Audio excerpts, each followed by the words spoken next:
Paramashivoham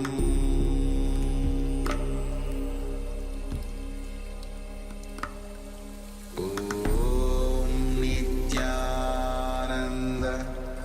Paramashivoham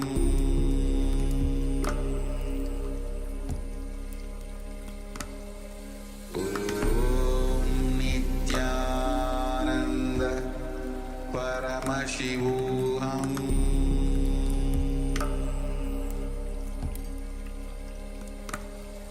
Om Nityananda Paramashivoham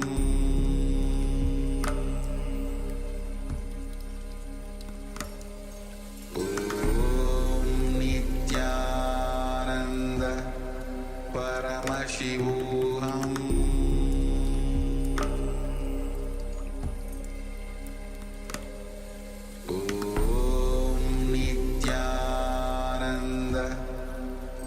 Paramashivoham Om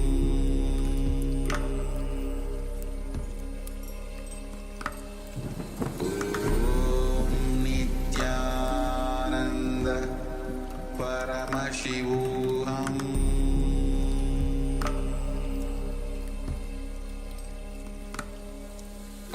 Om Nityananda Paramashivoham Paramashivoham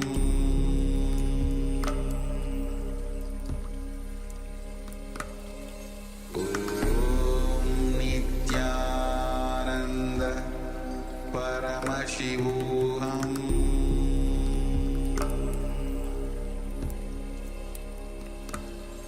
Om Nityananda Paramashivoham Paramashivoham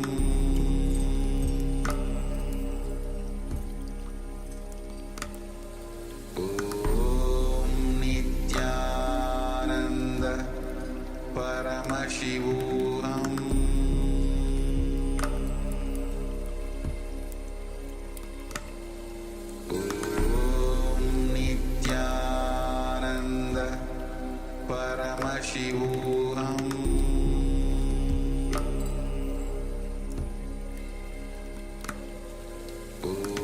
Om Nityananda Paramashivoham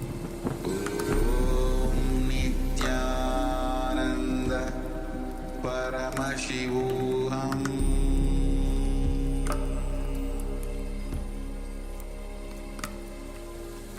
Om Nityananda Paramashivoham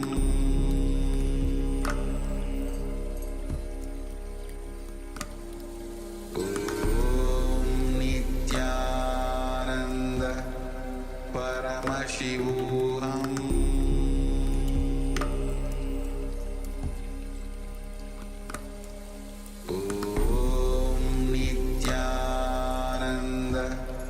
Paramashivoham Om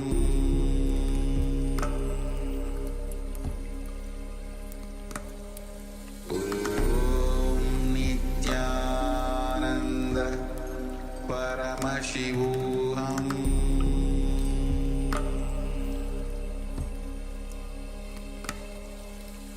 Om Nityananda Paramashivoham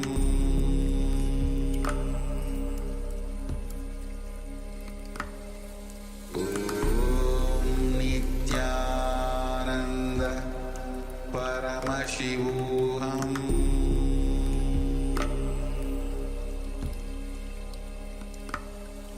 Om Nityananda Paramashivoham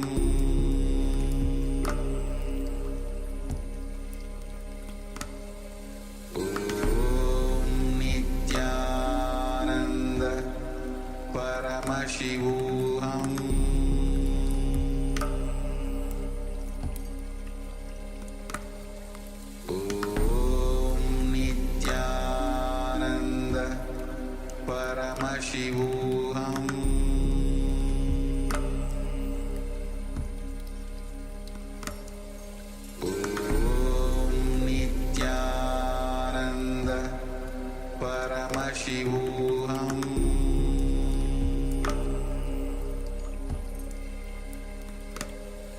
Om Nityananda Paramashivoham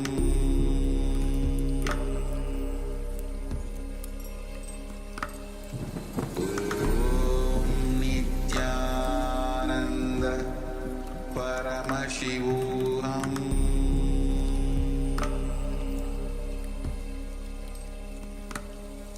Om Nityananda Paramashivoham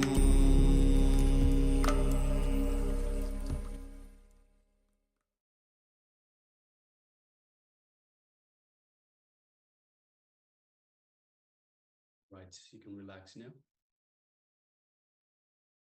And take a moment and take the second measurement of the object and let us know how you went. Were you able to increase or even decrease the size, the weight of the object? Or even if it remained the same, let us know. Also share your experience. Many times during the power manifestations, when we enter into that space of nirvikalpa samadhi, which is the thoughtless zone, the zone where we can actually connect to the space of oneness, many times people have extraordinary experiences as well. So not only the power manifestation is happening from that space, but oh wow. Yes. Well done. Richard Thomas, well done. We have a sharing from one participant. My pen went from 5.1 grams to 5 grams. That is great. That is amazing. Thank you. Thank you very much for sharing that. Yes. So we're also going to have the power manifestation of increasing the weight today. At least it says so in the schedule. Oh, he also experienced the whole body was shaking and feeling cold. Actually, Patanjali is describing the side effects of Kundalini awakening. First is the trembling of the body. Second is okay, now the weight jumped to 5.2 grams. So first is trembling of the body, then is profuse sweating, and then the experience is levitation. So trembling of the body is the first experience that people usually have when the Kundalini awakening is happening. All right, thank you for sharing your experience. And yes, and it is important to understand that it is from the space of oneness that that powers manifest, as Maharaj just mentioned. So that's why we go into the space of restful awareness, into the space of unclutching, to make sure that, see, the mind has nothing to do with these powers. The mind only gets in the way. The mind is of the ego. We need to connect to our true self, which is why we unclutch from the mind, unclutch from thoughts, emotions, distractions, disturbances, and we come to that space of restful awareness. And from that space, we can connect to the divine, because we are divine beings, but we are wrapped up in all sorts of experiences, that conditioning rather, that we have been brought up with. So it is through this connection to the divine that we have access to these powers. All right. So congratulations once again, Richard.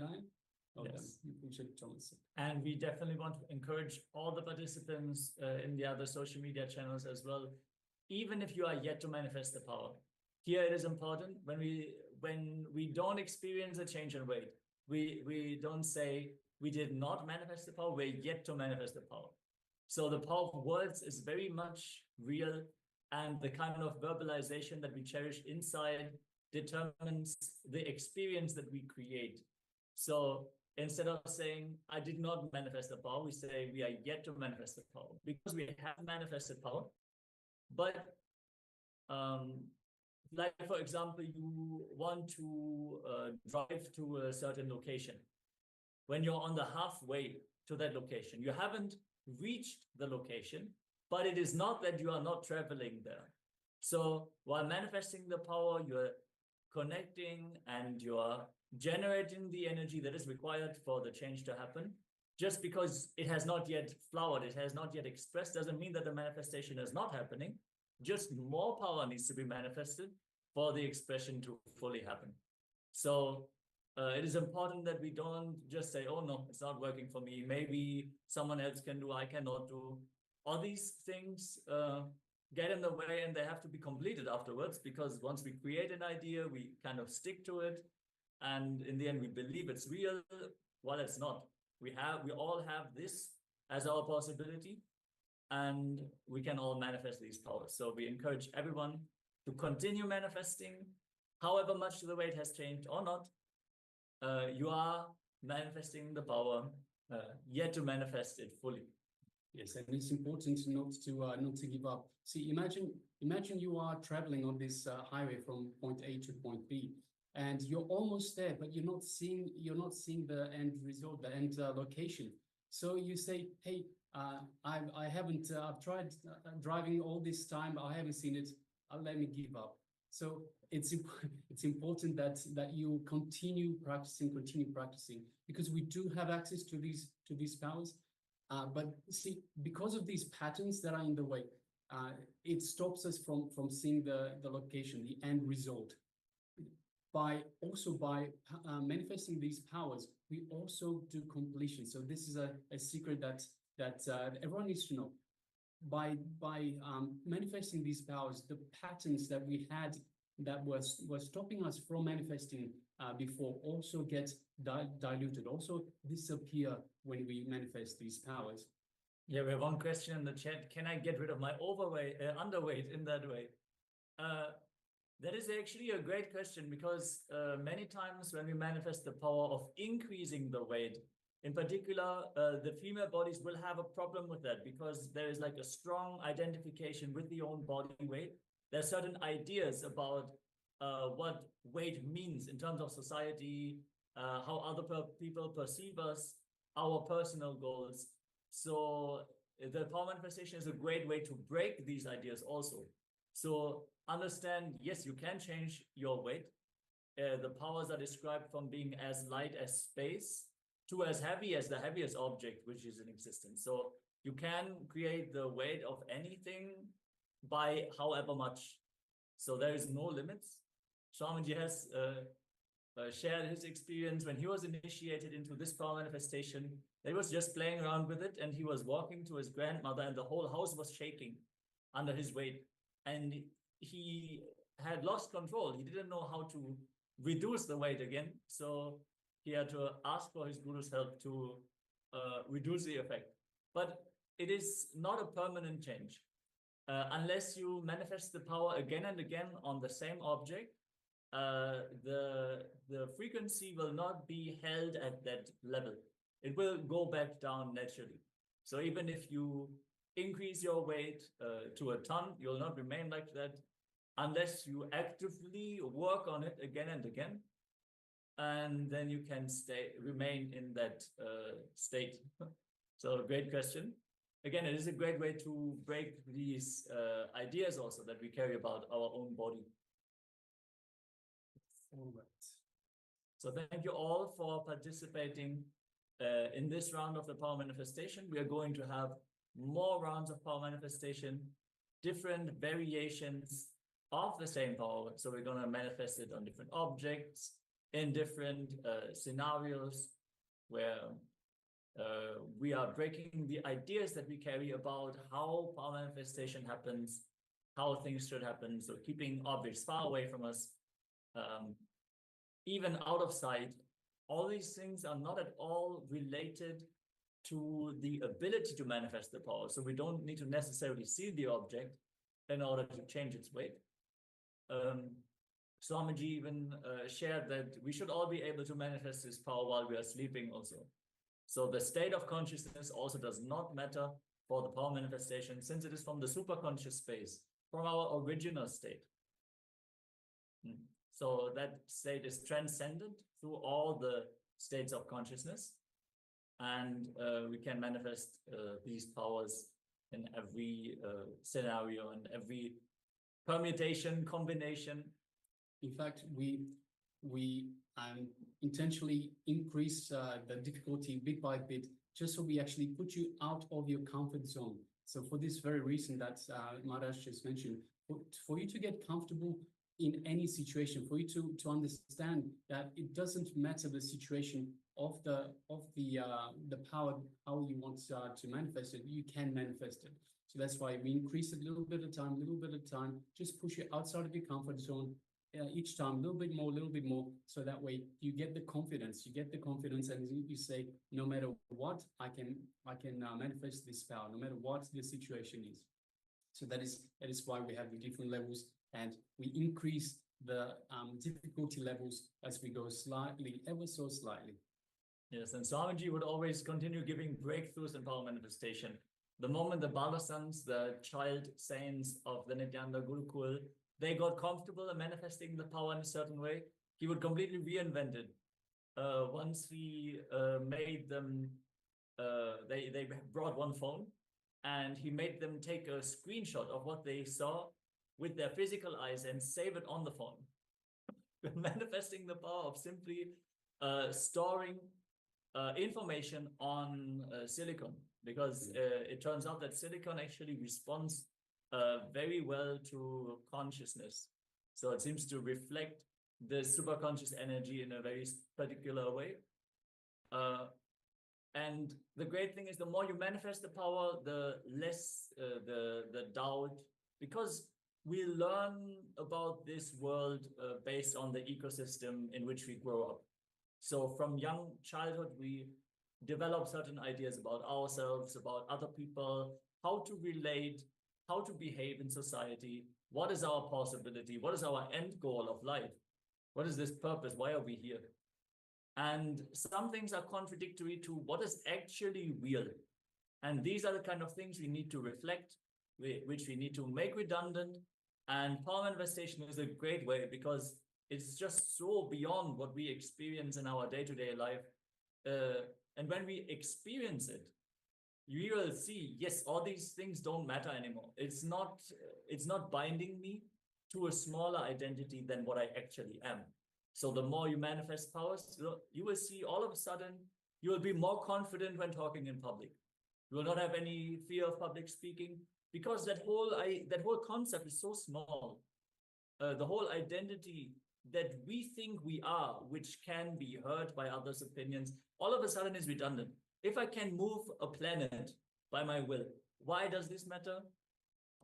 So Swamiji is giving us the science to manifest these powers. And we have to be very clear, we are manifesting Shakti, not Siddhi. There is a difference between certain expressions of power. Siddhi is more like a possibility, where through intense tapas, intense penance, we develop an ability. So we are basically training, we are working intensely towards manifesting something.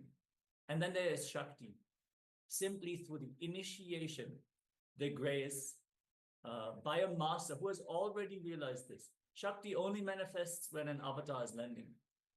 We have to be very clear, because it is from the superconscious space. So through the initiation, without any effort, none of us have done any tapas. None of us have stand on a mountain on one leg for 20 years. None of us have done that. But simply by his grace, we can manifest these powers, simply by connecting to that space that we are being initiated to.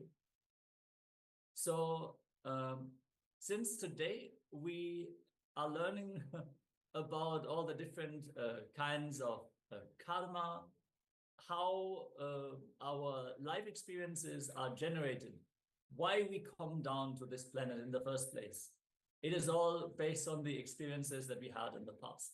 As we mentioned, as part of this power manifestation, in the young childhood, we develop certain ideas, and in the old age, we still make decisions based on these ideas. But it doesn't end there. Actually, in previous births, we had certain ideas. We jumped to certain conclusions, and based on that, created a will. Okay, if life is like that, then I have to manifest this. I have to go through this experience, but we die before we have this experience. And we carry these ideas in our Sanchita karma in the bank of all the karma that we have collected throughout all lifetimes. And in that space between two births, which is only 3 kshanas, just a very short time, the space between 3 thoughts, that is the time we have to choose, okay, what am I going to do in next life? What am I going to do better? How am I going to evolve myself? In that time, we choose, okay, let me experience this, let me experience this. Let's check these boxes off so I can rid myself from that. And that is called the prarabdha karma, what is also commonly called as the life purpose. So when we come down, we decide a certain amount of karma that we want to live through. And Swamiji is now in this next segment, the next jnana segment, he's going to explain how we can simply burn through our prarabdha. We can simply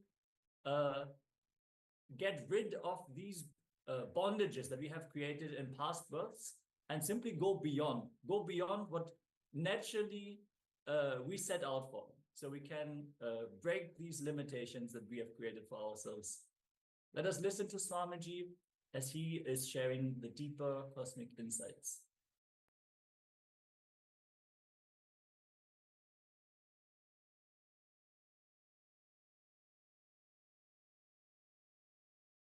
I am a sincere seeker, but I am not able to find a single guru. Please understand, if you are a seeker, beautifully Mahavira says, the God sends your master, only then puts the fire inside you. If you are feeling the fire, be very clear, already your master is here. He is already here. God never puts the fire, then sends the master. No. He sends the master and puts the fire. This guy was trying to find out a master. Somehow he was not able to. He tried for 12 years. 12 years is too much. Too much. Finally he is depressed, discouraged completely. He decides, I have decided that God is going to be the only source of inspiration, and I will accept the first person who comes in this road as my guru and do what he says. He is very strong in his decision. He sits in the forest road, he sits in one road and he decides, first person who comes in this way will be my guru. His instruction I will follow. And unfortunately, one thief was running through that road after stealing. He just now robbed the palace and he is running through that road trying to escape. This fellow fell at his feet and caught hold of his feet. Caught hold of the thief and he said, oh my master, bless me, give me liberation, enlighten me. And the thief is saying, Arey, I am a thief, leave me. Don't you see, just now I robbed. And police is chasing me, leave me. And this guy says, no, you are my master. Teach me something and go. This guy says, what is this? What to do? I am in a big mess.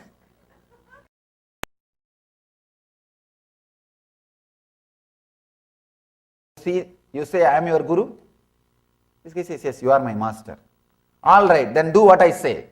Just sit and close your eyes. This fellow sits and closes his eyes. And the thief says, till I say open your eyes, don't open. And this fellow does, and the thief escapes. That's all. This fellow goes on sitting. His intensity is such. He just sits. He says, I have chosen somebody as master. What he said, I will do. His intensity. Story says, please understand. The story says, when Shiva saw the intensity, he appeared and blessed him with enlightenment. Please understand one thing, how the story ends or how the story goes, that is different. But I can say, intensity is independently intelligent. I can vouch for this story. Intelligence means which can guide you and lead you to ultimate. Intensity itself is independently intelligent to lead you to ultimate in spite of any techniques you practice, not because of any techniques you practice. In spite of any techniques you practice or don't practice. I am just liberating you from all different techniques. I am liberating you from all confusions related to techniques. It may be a little strong, but I tell you, this is the essence of all spiritual teachings. There's one more story, the power of intensity. This is not just a story, it is a history. It has happened. Very beautiful story. One guy was born and brought up in a so-called low caste. In India, those days they created community system for different purpose and it became a different purpose. See, any civilization will have some degradation. Anyhow. But the system itself was not created with any bad intention. But in course of time, any system in wrong hands, even if it is right system, when it is in wrong hands, it will be degraded. It will be disturbed. Sometimes the wrong hands take over the power and it gets disturbed. Somebody who is born and brought up in the low caste, he has become very intense seeker. And one beautiful thing with Indian tradition is, when you are seeker and achieve enlightenment, then caste has no way standing between you and the devotees.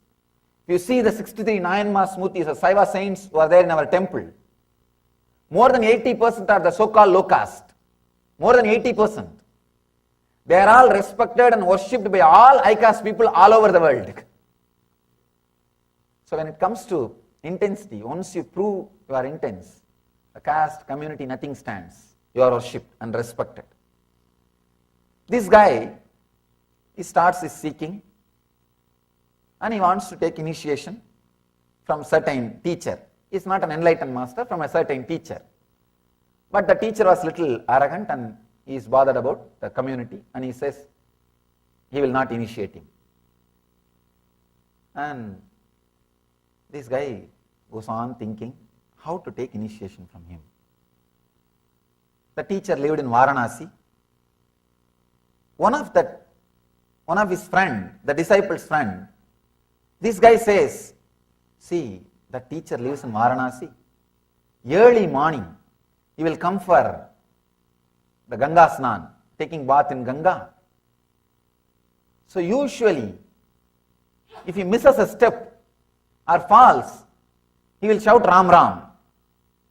So you do one thing, you go and lie down in the steps. The early morning, in the darkness, he may not be able to see you. He will put his head, he will put his leg on you. He may be a little stumbled. He may be a little disturbed. Then he will naturally shout Ram Ram. So take his feet as an initiation and take that Ram Ram word as a mantra and start practicing. This guy says, right technique, yes. I found the method. And usually if you are continuously repeating the Divine Lord's name, even if you are stumbled, you will repeat the same name. You will repeat the same word. Even if you are disturbed, you will repeat that same word only. That is what is expected. So this disciple also thought, yes, this guy is a highly religious guy, highly spiritual guy, and he must be always repeating God's name.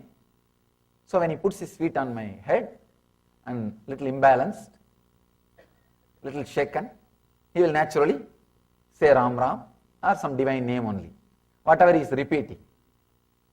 But he did not understand, this guy is not a master, he is just an ordinary Purohit who does all the rituals for little money and packs a banana and rice. Anyhow, as per the plan, this seeker, this guy, he goes and lies down in the Ganga steps. He is called Ramadas. His name was Ramadas. He lies down in the steps of Ganga. As expected, the teacher, he comes for morning Ganga Snan. He comes with all the pamper, walking with his disciples. The moment he puts the feet, he got shaken, little disturbed. Instead of saying Rama Rama, this fellow got so angry and annoyed, he shouted buffalo. Because that is what was going on constantly in his system. You will express only what is going on in your system. But this Ramdas is so sincere, intense. He decides, this word is my mantra, that's all. This word is my mantra. He takes that as an initiation, takes that word buffalo as the mantra, and constantly sits with so much of intensity. He repeats the word buffalo, buffalo, buffalo, buffalo. Please understand. I want you to understand this whole story. Whole story. He repeats the mantra. He takes that as a mantra and repeats it intensely and visualizes God in the form of a huge golden buffalo, the huge light, and he repeats, goes on repeating, and he achieves siddhi. Means he is able to see the divine light in the form of golden buffalo, and he achieves siddhi. That year, the temple festival is supposed to happen. He goes for the temple festival. He is standing outside the temple. They are bringing the temple deity outside. This priest is bringing, who shouted buffalo. This priest is bringing the deity outside the temple. When they are bringing the deity outside the temple, suddenly the deity is stuck in the gate, in the door frame. See, deity is only 3 feet, door frame is 6 feet. It is not physically stuck anywhere, but the deity is not coming outside. They are trying this way, that way, the priest is trying in so many ways. And this guy, Ramadas, is standing outside the temple and shouting, hey, the deity's Tan is hitting the door frame, just lower it, he will come out, just lower it. Nobody was able to understand. He is seeing the deity in the form of a buffalo, and his arms, horns are hitting the door frame. That is why the deity is not coming out. And he is saying, lower the deity, it will come out. And this priest is shouting, this fool, what are you talking? Keep quiet. You have been allowed inside temple, that is too much. Don't talk. But they tried. Practically whole day they tried, the deity is not coming out. Then this fellow is unable to withstand the whole thing. This Ramadas rushes towards the deity. He forces himself and says, see, I can see the horn hitting the door frame, and he is having the pain. He just pushes the deity down, the deity comes out. Please understand the strength of bhakti, strength of intensity, the power, the strength beyond the matter, beyond the material. And still now, every year, this happened in Annapurni temple in Varanasi. Still now, every year, when they bring the deity, they will have on the side, in a golden sheet, the buffalo's figure. They call it Ramadas Annapurni. Annapurni of the Ramadas. Still in memory of Ramadas, that great saint, they have the form of buffalo. That also will be worshipped as a Devi. See the power. And the story says, later on he became enlightened, lived in Varanasi and left the body. Understand the power and intensity, nothing else. You don't have to bother about what technique you are following, who is your master, who is your teacher, whether he is enlightened, who gave certificate for him. Nothing is needed.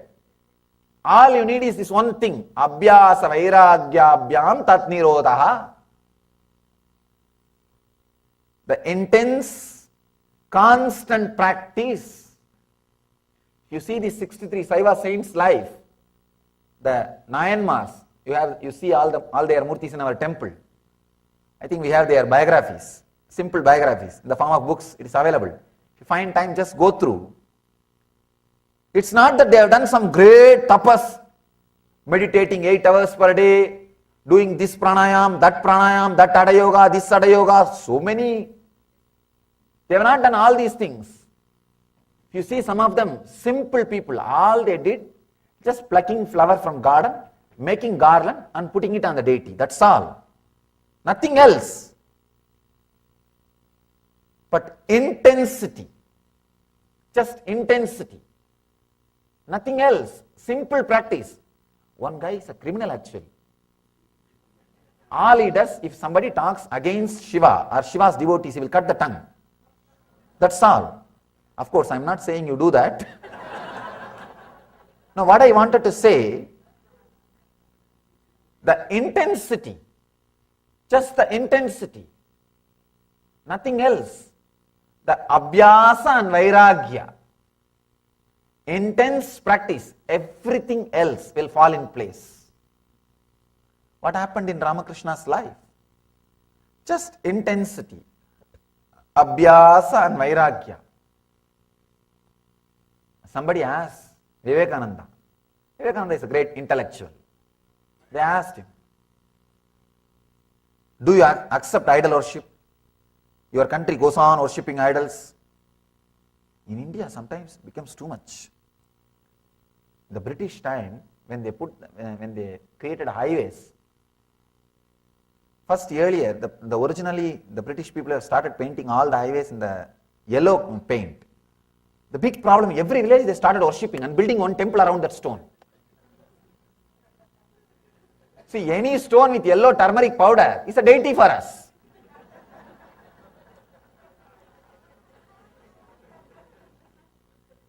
No, that's our lifestyle. Any stone with yellow turmeric powder is a deity. Then British has to change the color. They have to change it into green. And even now, I know at least 100 temples built for milestones. Because it looks almost like Shivalinga. And we are such a wonderful people. See, anything is worthy of worship for us. Anything is worthy of worship. See, the whole civilization is built on surrender. Sometimes when people tell me it's a weakness, I don't feel it's a weakness. I don't feel it. Even though logically I don't have justifications or reasons to justify this foolish fellow's logic. The whole civilization. See the amount of surrender and feeling connection and the worship and the respect. See, even a simple stone is enough for them to remember about the divine, to remember the God, feel connected to nature. They question, what do you say about this kind of idol worship? Vivekananda says beautifully, I know a great Paramahamsa like Ramakrishna is produced just by idol worship. If people like Ramakrishna can be produced, not one, have 200 idols, have thousands of idols. And the actual truth you need to understand is, we don't worship idols, we worship through the idols. Understand? We don't say, oh stone, give me boon. Oh stone, please bless me that I should get healed. Oh metal, fire metal, you look so pretty. Give me my wealth. You don't ask that. You say, oh Shiva, heal me. Oh Vishnu, give me enlightenment. We relate. We worship through the idol, not the idol. Understand?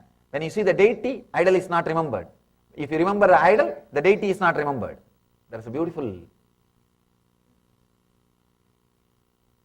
very beautiful verse in Tamil. There is a great book called Tirumandiram. One saint, Tirumular, his statue is also there in our temple. In that 63, there will be one statue with a palm leaf in the hand and blessing posture. It's called Tirumular. He says very beautifully, Marattai maraitadu mamada yanai, Marattil maraindadu mamada yanai, Parattai maraitadu parmudal bhudam, Parattil maraindadu parmudal bhudam. I'll translate, even though it's a little difficult to translate. He says, when you see a stone elephant, you will not see the material. If you see it as a material, you can't see it as an elephant. An artist will see that as an elephant, but will not see it as a material. If there is a stone, if there is a wooden elephant, the elephant carved out of wood, a person who is involved with the wood business, if he sees, he will say, oh, sandalwood, wonderful wood, high cost, this must be the cost. He will be talking about the wood. He can never see the elephant. If an artist, if he sees, he will see, oh, beautiful sculpture, beautiful carving, elephant, amazing. He will not see the elephant. He will not see the wood. So if the moment you see the wood, you will not see elephant. The moment you see the elephant, you will not see the wood. It cannot happen in the same moment. It can happen only in the next moments. Even if you see wood, elephant, wood, one moment you can see only as elephant. Only in the next moment you can see it as a wood. The next moment you can see it as an elephant. So he says, when you see it as an elephant, you will not see as a wood. When you see this as a wood, you will not see that as an elephant. Same way, when you see this as a God, you will not see it as a world. When you see this as a world, you will not see it as a God. Marattai maraitadu mamada yanai, Marattil maraindadu mamada yanai. Parattai maraitadu parmudal bhudam, Parattil maraindadu parmudal bhudam. If you see this whole cosmos as a world, giving you fear and greed, you can't see this as a God. If you see this whole thing as a God, you can't see this as a world. There won't be any fear and greed. See, the whole thing happened in Ramakrishna's life. Just an ordinary deity, statue. He started seeing it as a God. He was never able to see it as a stone or a statue. And it might have started in a very raw level, but slowly, just because of his very intensity, the whole thing became alive and led him to ultimate enlightenment, removing all the obstacles, guiding itself. He says, when he goes and talks to the Devi, she says, just to teach you the Jivan Mukti, Nirvikalpa Samadhi, I brought him here, go and learn. Then he comes back and says, he is telling me to drop you. He is telling me to kill you, destroy you. She says, yes, do it. Please understand, anything, when you do it intensely, this is a big question. People come and ask me, if I worship a deity, if I connect with a form of a god, I will end up only in Savikalpa Samadhi. How will I achieve Nirvikalpa Samadhi? As if this fellow is going to achieve Nirvikalpa Samadhi tomorrow. There is so much of junk inside. And how many thousands of janmas it is going to take to get out of that junk, nobody knows. And these guys brag about as if everything is dropped, only this deity is obstacle. Now that is a big problem.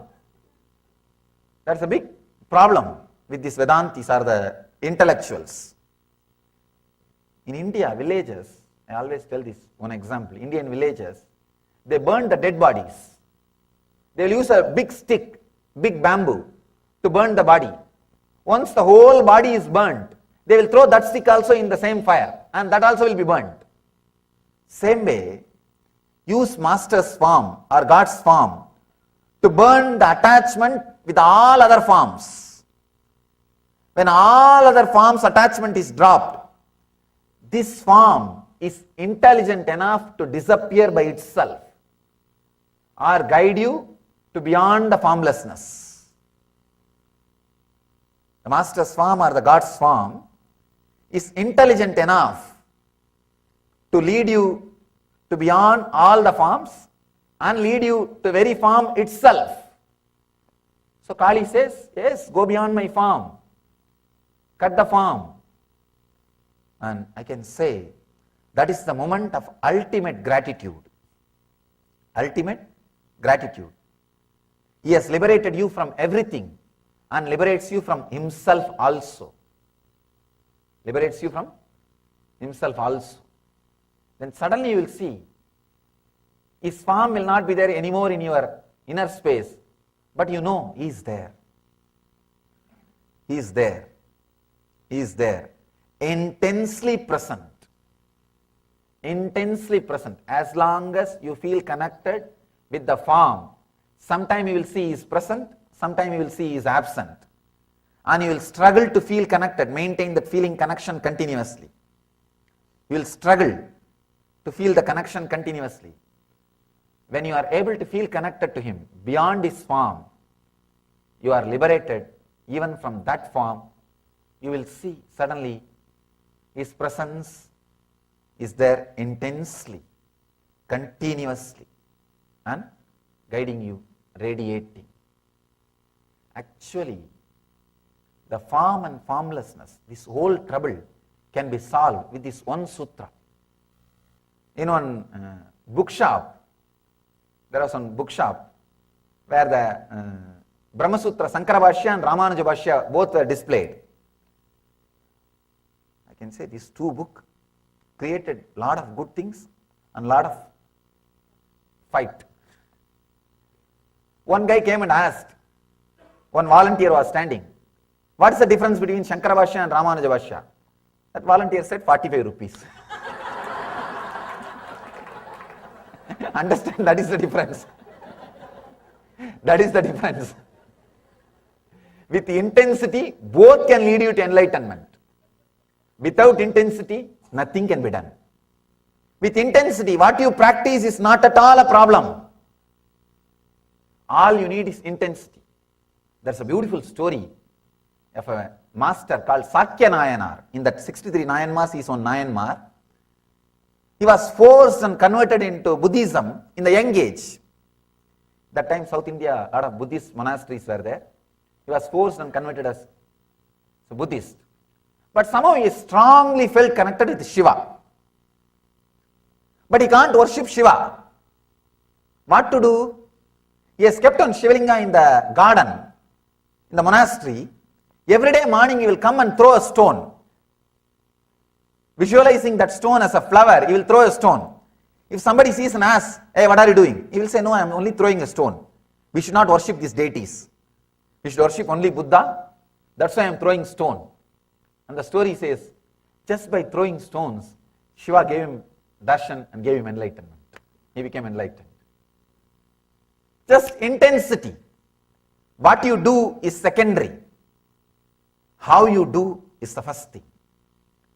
Intensity and constant practicing. I tell you, with intensity and constant practicing, you will be guided to the right master, right teaching, right technique, and right enlightenment experience. That's what has happened to Ramakrishna. He was sitting in one place, playing with the deity, and she took care. She saw that enlightened master comes to this place and teaches him and leads him to enlightenment. And Totaburi says, after Ramakrishna became enlightened, I can never imagine, because Totaburi himself was a great intellectual Pandit. He says, I can never imagine somebody was worshipping the deities and I am pulled without my knowledge and share this enlightenment, and he became enlightened. He says, through your enlightenment, not only you became enlightened, you taught me a big lesson. You taught me a big lesson. Many times, we forget the power of intensity, abhyasa and vairagya. I can say, whatever may be the obstacle you are facing in your spiritual life, spiritual journey, all you need is this one truth, abhyasa vairagya. Intense, constant practice. That's all. If you see the great saints' lives, it's not that they have done something big. No. What you do is not the great thing. How you do. The intensity. Understand? When I asked my teacher about this one question. See, actually, he will make me do all kinds of things. He will ask me to climb the temple pillar, the temple where he was teaching me yoga. He will ask me to climb the pillar by holding the one hand. I'll go up and down, up and down, up and down. When I was very young. When I started studying these books, suddenly I discovered there is no sutra which says climbing the pillar is yoga. And he will torture me, asking me to climb the pillar up and down, up and down. And of course, that helped me in one way. Whenever I don't want to go to school, I'll climb the tree and sit on the tree. See, in the villages, the big problem in Indian villages is very small place. They will send a watchman to every house and bring the kids. You can't escape. So, but this watchman is a very old guy. He can't climb the tree. I'll climb and sit on the tree. He'll never be able to take me to school. And this guy will, my teacher will make me climb that pillar, up and down, up and down. And I read the book, it doesn't say it's yoga. I asked him, what do you mean by making me climb this pillar up and down every day? Nowhere I see this yoga. He made me understand. He gave me an important click. I can say it's a very strong click. He says, with a strong intensity, any movement done brings health. Understand? I can say, this is the basic sutra. A strong click with a strong intensity, any movement done is yoga. I can say, this is the basis of our Nitya Yoga. Whatever yoga I am teaching, this is the basic sutra of the Nitya Yoga. It is not adding more movements to your life. It is adding life to your movements. Intensity. With intensity, any movement done is yoga. Without intensity, even if you do so-called yogas, asanas, it will be more or less an exercise. It may create an effect of an exercise. With intensity, any movement done leads you to yoga. He says beautifully, with intensity and intention, any movement you do, it becomes part of your bio-memory. It becomes part of your prarabdha. Prarabdha is the energy which creates your body every day out of Hiranyagarbha. Please understand. Hiranyagarbha is a space where you rest every night. Every night you fall asleep into Hiranyagarbha, means the darkness which you experience in the deep sleep. The darkness which you experience in the deep sleep is the Hiranyagarbha space, the Garbha, womb of the cosmos. That's where you rest every day. When you come out, he has described very beautifully this one secret. He says, every day morning, with what kind of thought you come out of your Hiranyagarbha. You see, Hiranyagarbha is a place, almost all memories are available. If you want to become a football champion, whatever is needed, health, intelligence, will be available. If you want to become a cricket player, all the things are available. If you want to play golf and become a champion, everything is available. If you want to become a rich man, all those memories are available. Hiranyagarbha is a place, the cosmic archives. Actually all memories, all intelligence, everything is available in the cosmic archive, in the Hiranyagarbha. When you take your body, which thought inspires you to take your body, that kind of engraved memories, karma, you bring out of Hiranyagarbha. If you think, I should get up to go for my job, then you bring what you need to do for that job. That kind of memories, you bring it out and you come out. Every day, early morning, what you think, that kind of memory only will be inserted, downloaded inside your system to live your life. That is why the morning first thought is given so much of importance in our tradition. The moment you get up, you are expected to bring some divine energies and divine mantras and divine chants and divine feelings to your being, so that you bring that kind of prarabdha. See, every night is your death, every morning is your birth. I can say the long sleep is death, short death is sleep. Short death is sleep, long sleep is a death. So every morning when you get up, all the prarabdha is available for you. You can do anything, you can exchange. You may ask, this looks too much, this looks too big thing. It is, please understand, it is. Because of your continuous habit, you bring the same set of samskara. If you decide to change from today, you can change. From today, if you decide to change, every day morning, first thought, if you strongly create some new thought, you want to be a different person, you will suddenly see that kind of memory, that kind of prarabdha, that kind of energy, that kind of samskaras, you will start expressing, you will start radiating, you will start living. And he says, of course, it is true. I myself have experienced this truth in my own life. Early morning, when you get up, if you decide, I want to play golf. If you have a strong thought, I want to play football, I want to play cricket, you will see, you bring that kind of body setup, that kind of prarabdha. That prarabdha designs your body. That prarabdha designs your body. He says, any thought which you strongly, intensely put inside becomes your bio-memory, and you will fall asleep with that. Next day morning when you get up, that kind of prarabdha you will pick up and come out and live. Try. If you want to try this. Ramanujam, the great mathematician, he says, when I come out in the early morning, I have all the answers for all the problems. All the answers for all the problems. Paramashivoham talks about this.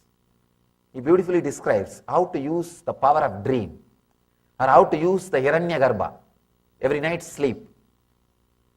If you intensely think anything, any of your action, anything maybe you are doing, just to fill that thought will become your prarabdha, and any movement you do for that will become yoga. Understand? Anything you do with intensity becomes yoga and brings health. When I understood this sutra, then I understood if I can carry the intensity, I should be healthy, then all my movements can become yoga. So, beautifully, Patanjali describes in this one sutra, all you need is abhyasa vairagyaha. In the next sutras, he defines more deeply abhyasa in one sutra and vairagya in one sutra. With intensity, whatever you do is yoga, and all the obstructions are removed. Whether you are practicing karma yoga, jnana yoga, bhakti yoga, or whatever yoga may be, whatever yoga you may be practicing, all you need is intensity. All you need is intensity. I can say that is the connecting thread. Otherwise, just see our Hindu tradition, the Vedic tradition. If some master says, do this, the other master will be waiting to say, don't do that. Actually, the difference between two traditions of Hinduism is a lot more than difference between two religions. At least in some points, two religions may agree. But the difference between two traditions of Hinduism, forget about two traditions, two masters are enough. There is one Sanskrit saying, proverb, if two masters say the same thing, please be clear, someone is fake. Then how come each one is saying one thing, but everybody is able to lead you to enlightenment? How come? Start thinking, start questioning. It is because of this intensity. It is because of this intensity. I can say intensity is the ultimate sutra, ultimate truth. Abhyasa vairagyabhyam. This is the ultimate sutra for the whole yoga. Whether you have problems in yama, means social etiquette, social discipline, or problems with niyama, personal discipline, or problems with asana, the physical postures, or problems with pranayama, the breathing practices, or difficulties in pratyahara, the mental setup, or difficulties in dharana, the emotional balancing, or difficulties in dhyana, the restful awareness in your inner space, or difficulty in samadhi, enlightenment itself. The one and only solution, the ultimate key is this one sutra. Abhyasa vairagyabhyam tannirodha. Abhyasa vairagyabhyam tannirodha. Relaxing from these patterns through constant and intensive practice of unclutching. Patanjali has explained in last few sutras about the 5 different modifications of the mind. Pramana, the right knowledge; viparyaya, wrong knowledge; vikalpa, imagination; and nidra, sleep; smriti, memory. The 5 modifications of the mind, Patanjali has explained. Now he is saying, by constant, intense practice, if you unclutch from these 5 modifications, you will become enlightened. I can say, these 5 modifications are responsible for all your problems. So wherever you are stuck, one master key, one master solution is this one key, intensity. I can say intensity by itself, independently intelligent to lead you to ultimate enlightenment without any technique, without any support, without anything from the outer world. It is self-sufficient tool for the ultimate experience, Kevala Jnana, Kaivalya Jnana, living enlightenment. So, understand this one truth, internalize this one truth, try to experiment with this truth. Maybe early morning when you get up, be intense about some one idea. Try for 10 days. Just be intense about only that idea. Suddenly you will see the things related to that idea starts happening in your life. The things related to that idea, ideas related to that one truth will start coming towards your life. People related to that idea will start coming towards your life. Situations related to that idea will start coming towards your life. You will start attracting all the things to live that idea in your life. Material, situation, body strength, body structure, even your body structure will change according to that idea, as per that idea. Experiment with this truth. You will see power of intensity. You will see power of intensity.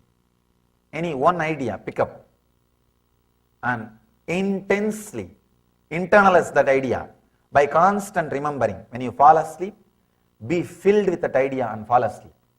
When you wake up early morning, be filled with that idea and wake up. You will see in 10 days, your mind gets tuned to that idea, your thinking gets tuned to that idea, you attract that kind of situations, people, everything around you. You can see in your life. Only if you are hungry, McDonald's, you will see the McDonald's tower. No, really. Only if you start seeking, suddenly you will see your house is filled with yoga journals, yoga videos, you go through this kind of websites, all these things starts happening. It feels like a new world has opened. When you feel connected, suddenly the whole thing becomes new. your body itself, not only mind, even your body will be in tune for that one idea, for that new idea. So, internalize this one truth. Abhyasa vairagyabhyam tat nirodha.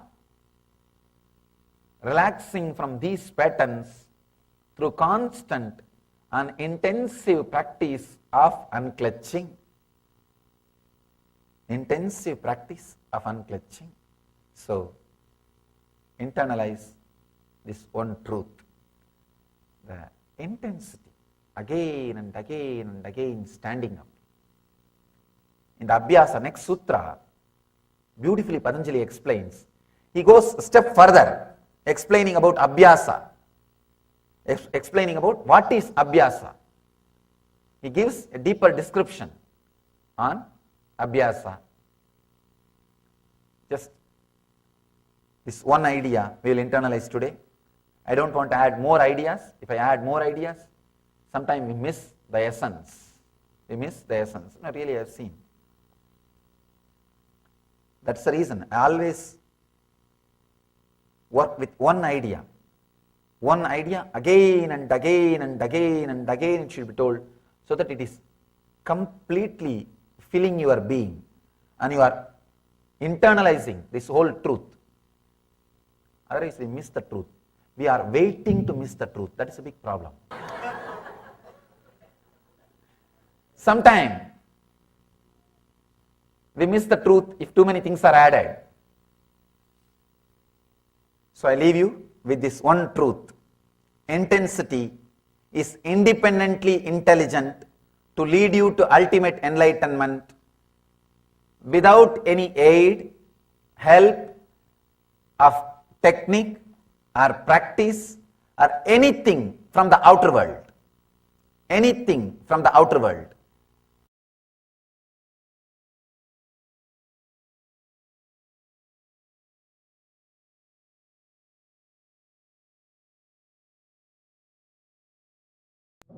For this Shivaratri, meditate on this light, intense light, which makes you feel very pleasant in the body, and that heat which is very pleasant. And I tell you, when you meditate on this light and this heat pleasant, you just lose sleep on that Shivaratri night. You become awake. That is what is the real context of not sleeping on that night.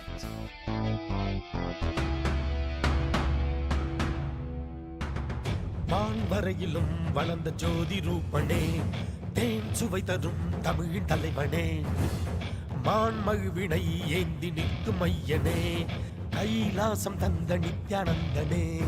Nithyanandam Nithyanandam அண்ணாமலையே சிவரூபமாய் வீற்றிருக்கும் குரு நித்யானந்தமே. நித்யானந்தம் நித்யானந்தம் அண்ணாமலையே சிவரூபமாய் வீற்றிருக்கும் குரு நித்யானந்தமே. நித்யானந்தம் நித்யானந்தம் அண்ணாமலையே சிவரூபமாய் வீற்றிருக்கும் குரு நித்யானந்தமே.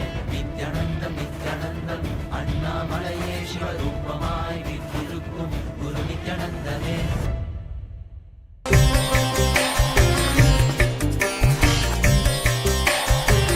Major 6 incidents of Subramanya is celebrated throughout the year as 6 festivals.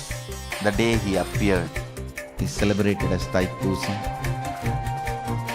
The bio-memory of Adishakti, bio-energy of Sadashiva and muscle memory of Ganga put together, completion of Sadashiva is Subramanya.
for this Shivaratri. Meditate on this light, intense light, which makes you feel very pleasant in the body, and that heat which is very pleasant. And I tell you, when you meditate on this light and this heat pleasant, you just lose sleep on that Shivaratri night. You become awake. That is what is the real context of not sleeping on that night.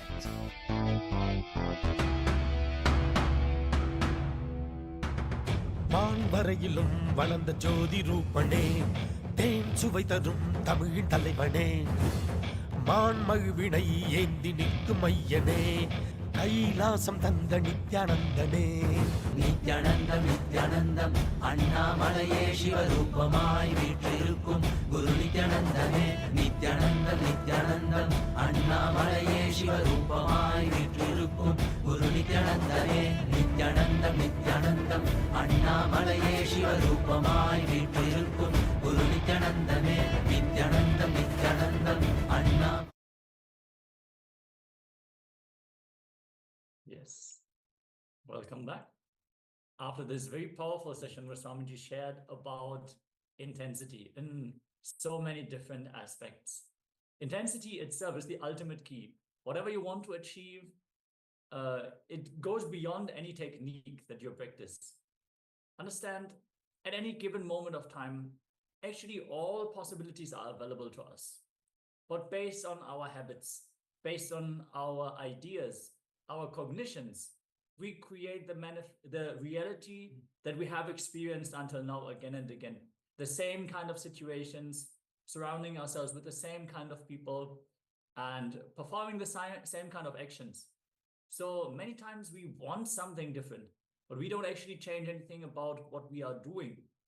We don't raise our intensity to the level of actually going to the root of what is creating our experience. There's a concept of Chittakasha, which is the inner space where our thoughts are residing. Katakasha, which is the physical space that surrounds us. That is our home, the town we live in, the kind of ecosystem that we are surrounded by. And Mahakasha, which is the entirety of space itself. Mahakasha is always reflecting on Chittakasha. Mahakasha is always available for us to manifest any possibility. It's always available. But it is Katakasha which suggests certain actions, suggests certain possibilities to us. And when we are not settled in what it is that we want to manifest through our will, Anya, then we will simply follow what is suggested. So that can be based on the people we surround ourselves with, or even where we keep our coffee machine. In the morning, we decide, okay, I want to have a coffee. So I have to go to this spot, click this button, and then this will be the outcome. We know because every day we're doing the same thing. We have the possibility to just step out of our house, walk all the way to Italy, get freshly ground coffee. It might take some time, but the possibility is open. We have the choice, but we're choosing to follow the same pattern again and again, creating the same outcome again and again. And if it is not aligned with what we came down for, we will start feeling that itch inside. Something is not right. Something is not happening. We need to step out of the cycle. We feel suffocated. We need to change our approach. And intensity alone, as Swamiji has shared, is the solution. When we bring more intensity to our will to change, actually, the actions we take are not even so important. We will automatically download the knowledge that is required. We will attract the right people in the outside world and create the right situation also. So even sitting at home, doing our personal worship, Swamiji was talking about one forced, conversed Adishaiva saint who was forced to practice Buddhism and was not allowed to worship his Shivalinga. So he just started throwing rocks at the Shivalinga from afar. And when someone else was asking, he just said, yeah, no one should worship these deities. So inside, he had that burning. He wanted to perform his worship, and he did it in his own way, whatever was possible in that situation. And yeah, through this intensity, Swamiji put so much emphasis on intensity that this is really the key to manifest whatever we want. We're going to now enter into a small meditation. Yes, and this is a meditation technique to unclutch. So we talked about unclutching earlier in the terms of power manifestation, where we unclutch from the thoughts, from the emotions, from disturbances. So this is a different kind of unclutch. It is still unclutching. So requesting everyone, let us sit comfortably with the head, neck, and spine in a straight line, and just close your eyes. And for the first few moments, simply inhale and exhale as deeply and as long as possible. So long, deep inhale, long, deep exhale as well.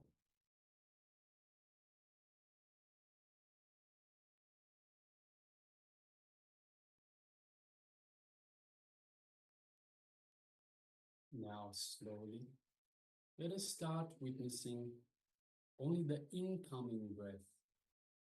So let us not bother about the outgoing breath. That will take care of itself. Just slowly start witnessing the incoming breath.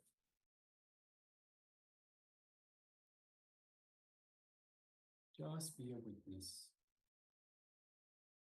And be aware of the incoming breath.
Continue to bring your awareness to the incoming breath.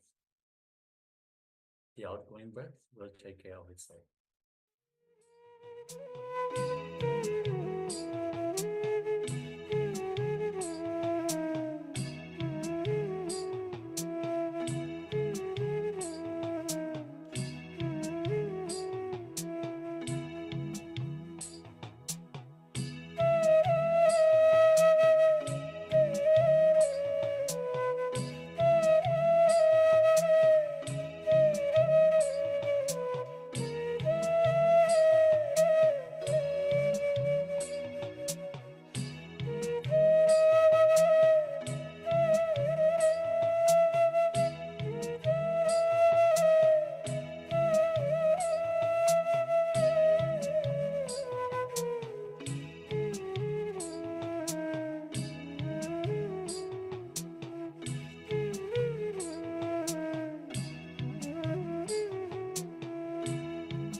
now, slowly, let us start witnessing only the outgoing breath.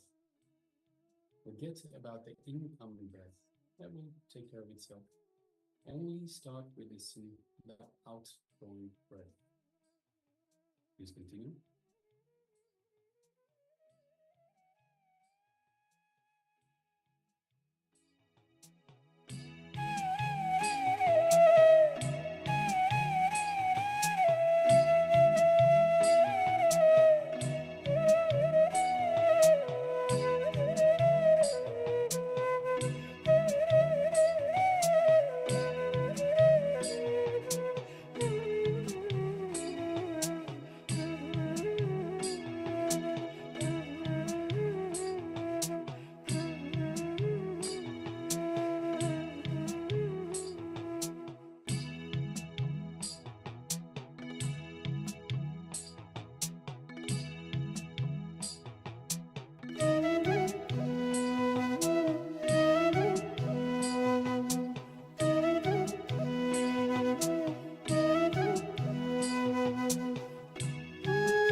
Now let us move on to the next step.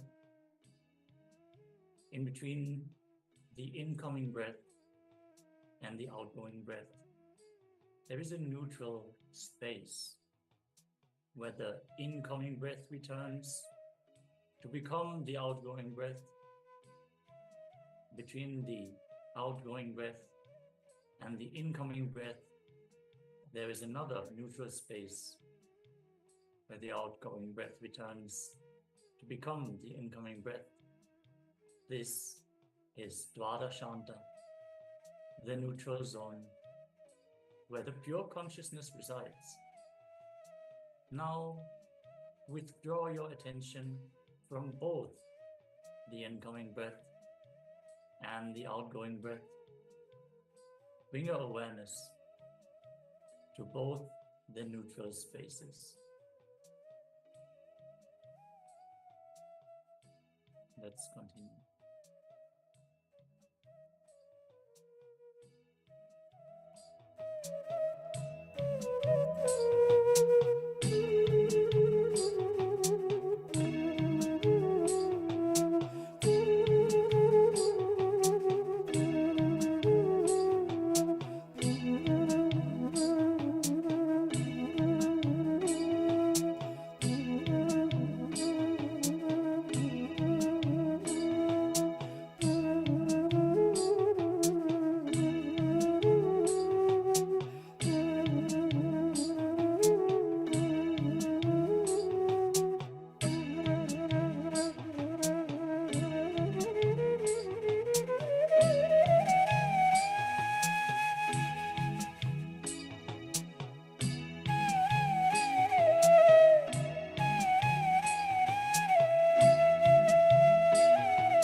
be aware of the incoming breath, the neutral space, the outgoing breath, and again, the second neutral space.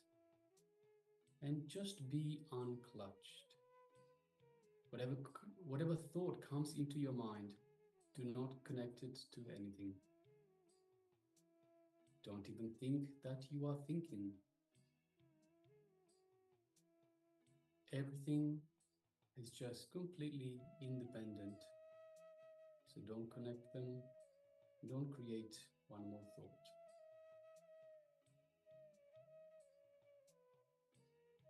Just be aware of the incoming breath, the neutral space, outgoing breath, and the neutral space again.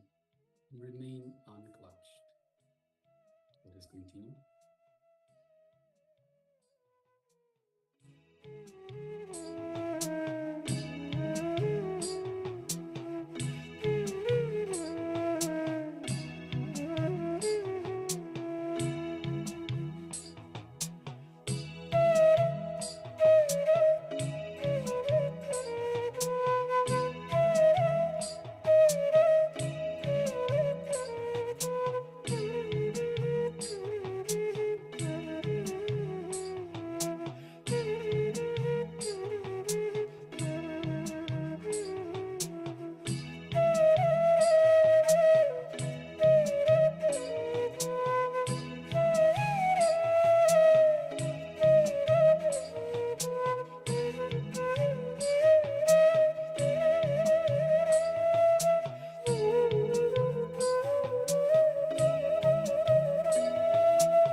All right, you can now relax. So that was a powerful meditation technique to unclutch from the breath. Unclutch from the breath, from the incoming, outgoing, and the neutral spaces. And as we mentioned earlier, it is in these neutral spaces really that we find our connection to the divine, our connection to our true self. Is where we reside, where the connection to the cosmos, to the superconscious energy that resides. Yes, actually, Swamiji shared, first, this is the most primal meditation technique where you just put your awareness on something that you anyways have to do. You will not be able to just simply stop breathing. So instead of focusing on your thoughts, focus on your breath. It's anyways gonna be your company. So just bring your awareness to the breath. And furthermore, he shared that thoughts, when they arise, they will always be directly connected to your breathing pattern. So when you bring intense awareness to the neutral space in between the incoming and the outgoing breath, thoughts cannot exist in that zone. So naturally, the gap between two thoughts increases. Our experience of that gap increases. Actually, when we are in the flow of thoughts, we think that this gap is too short. Like one word comes after the next, after the next. We think this gap, we don't even notice that there is a gap. In actuality, there is a space in between two thoughts, which is an infinite expanse. We don't witness it. We don't acknowledge it. We don't realize it because we bring so much attention only to our thoughts. Actually, that space between the thoughts is much more vast and is the zone beyond time and space where we reside, as Maharaj has also shared. Yes, so this one would also like to welcome Irene or Irene Lemos. Not sure entirely how to pronounce it, Ma. Nityanandama, welcome. Good to have you with us. Yes, thank you. And also, would like to encourage people to share their experiences. So share their experiences. So not just with ourselves. Share with friends, people that. So if you enjoy and you find a benefit from this program, share it with your friends. Share it with people that you would know would enjoy or would get good information, good experiences out of this program as well. Yes. So whenever we share our experience, it actually gets solidified in us. So we have some spiritual experience, but unless we keep this in our awareness, then the next day happens, we go to work, we might get sick, something happens on the way to work, our day is ruined, and we completely forgot about that experience that we had. And it turns into a memory. It is not our experience in the present moment. But when we share, when we discuss, when we do Vakyata Sabha, so that is a discussion to reach the ultimate knowledge, the highest cognitions. So when we engage into respectful discourse with another person on the ultimate truths, based on our experience, that is when it gets solidified. And when we are able to maintain it, when we are able to hold that experience, even through those tough times, even through those times when life is demanding. So we always, and Swamiji especially, always encourages enriching. So, and also, it's also about creating your teamly. So creating the family, the friends, the team that you can grow together with. So let's say at this point in time, it's just yourself that has the spiritual seeking.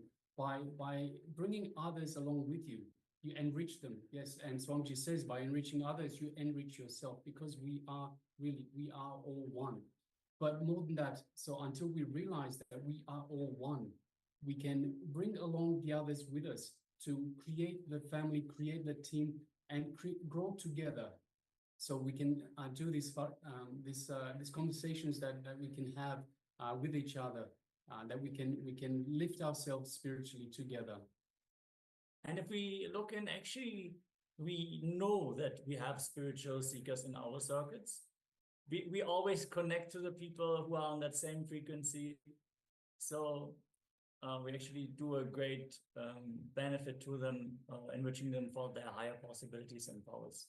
So just encouraging everyone to own up to the highest possibilities. Even enriching is our highest possibility. We came down not only for ourselves to achieve the ultimate, but for creating the space for everyone to be able to experience that.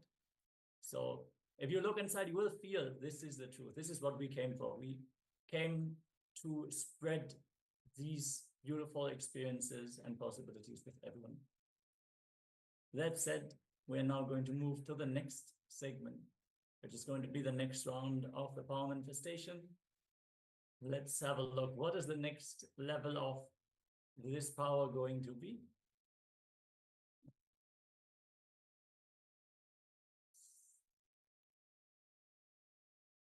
Yes, and for this next level, it will be reducing the weight of an object that is away from you. So we had a look at reducing the object that is in front of you, first of all, in your palm.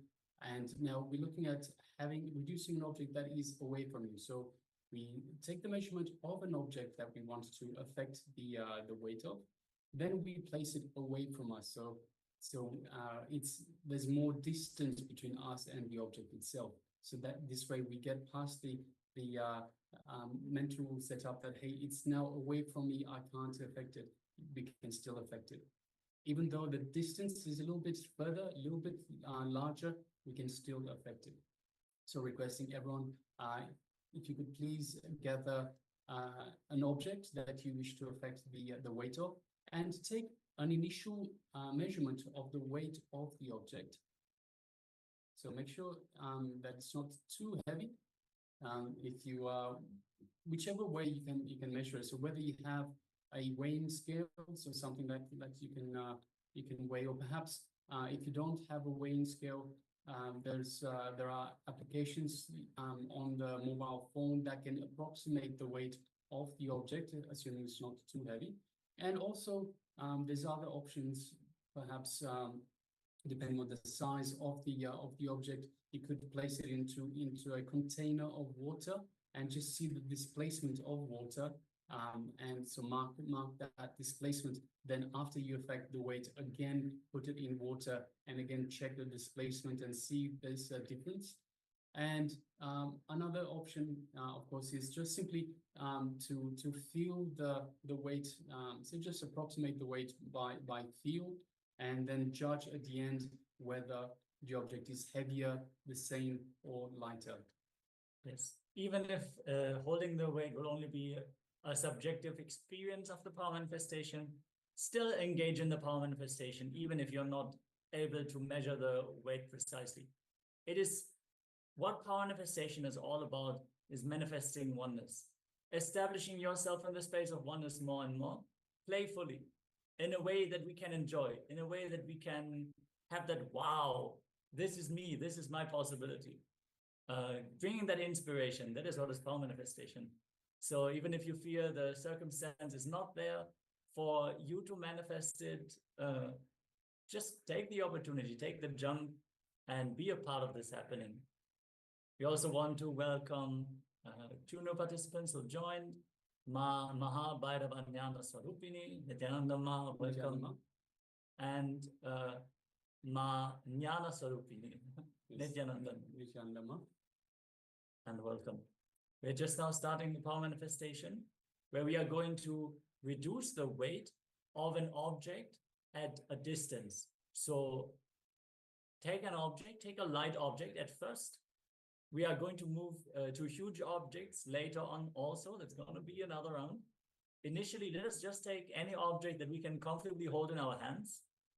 And if you have a weighing scale available, take the weight of the object. And then once you have determined the initial weight, place the object far away from you, on the other side of the room, on some desk or on the floor, wherever you can place it. And you can even declare by how much you want to change the weight. So be it 10 gram, 100 gram, 1 kilogram, just declare, even if you don't exactly change it by that amount, yeah, something to focus on, something to bring your awareness on, some visualization, verbalization to hold. Swamiji always tells that we have that power of making a satya sankalpa, making a declaration, and with intensity, with will persistence, turning it into our experience.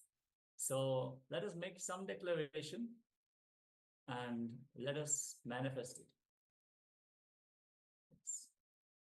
Yes, requesting, once everyone has the object in there, the object that I wish to affect the weight of, let us sit comfortably with the head, neck, and spine in a straight line. So let's place the object far away from us and sit comfortably with the eyes closed, head, neck, and spine in a straight line. And let us take in a couple of long, deep breaths just to center ourselves and to bring ourselves to a space of restful awareness. So long, deep breath in. Long, deep breath out. Long, deep breath in. Long, deep breath out. And now let us unclutch from any thought, any worry, any judgment, any emotion, any impossibility. Nothing is impossible. So let's just unclutch from all of that.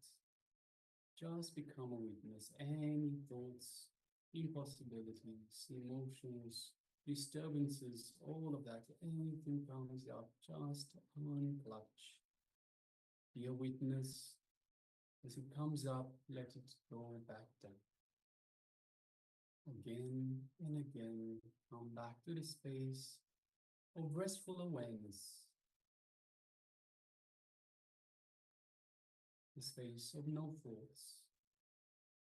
In between the two thoughts, so the gap between two thoughts.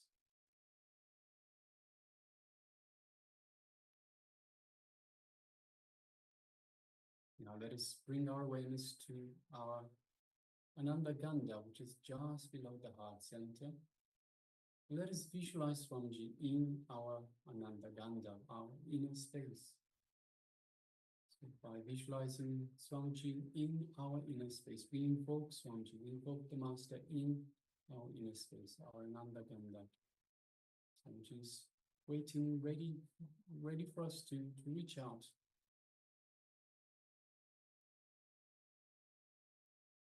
So let us connect to Swamiji in our inner space. Through this feeling connection to the Master, let us feel the love, the compassion, the infinite grace radiating from Swamiji, from our inner space. Just take a moment to feel all of that in your inner space.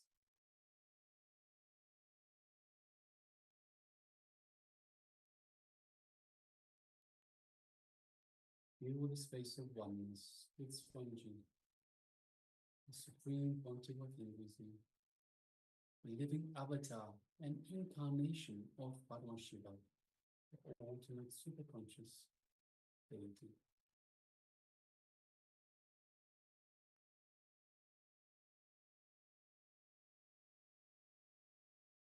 Now let us bring our awareness to the third eye, just between the eyebrows, the Ajna chakra. Let us gently look through the third eye, gaze through the third eye into Swamiji's third eye. As we do so, we feel an energetic connection to the Master from Swamiji's third eye into our third eye, awakening and activating our third eye.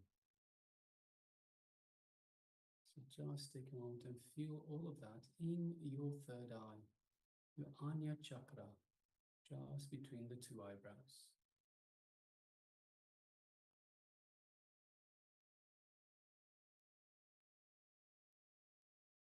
Now let us make a strong declaration, strong intention to reduce the weight of the object. Strong, powerful declaration. It's the only declaration, the only reality that we are willing to entertain. Nothing else is truth, only our intention. Our intention to decrease the weight of the object that we've placed far away from us. It's the only reality we are willing to entertain, the only truth. There can be nothing else, just our intention.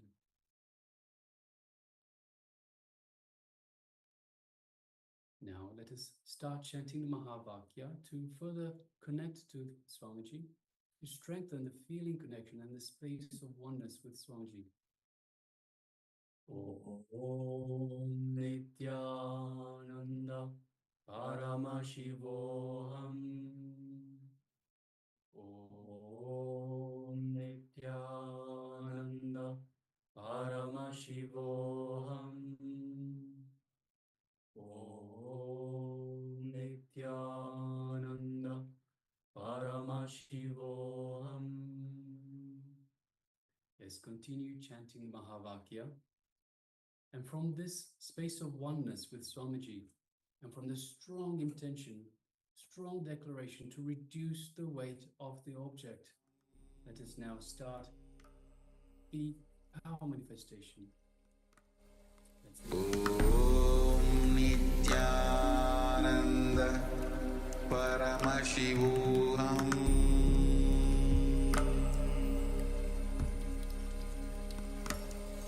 Om Nityananda Paramashivoham.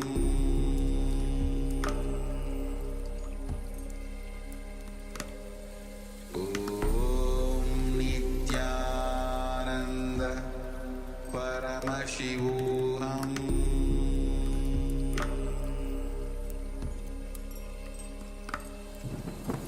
Om Nityananda Paramashivoham. Om Nityananda Paramashivoham.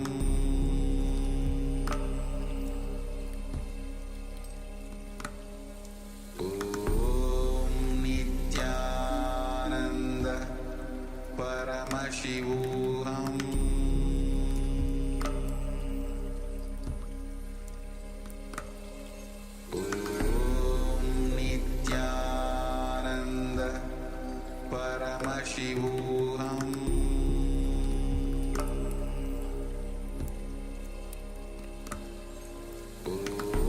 Om Nityananda Paramashivoham.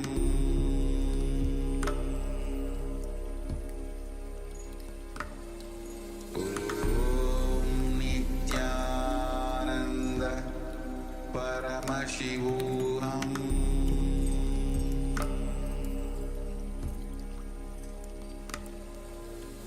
Om Nityananda Paramashivoham.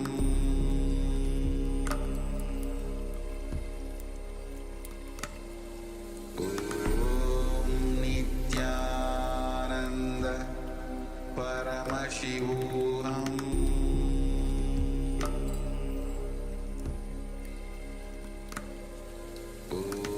Om Nityananda Paramashivoham.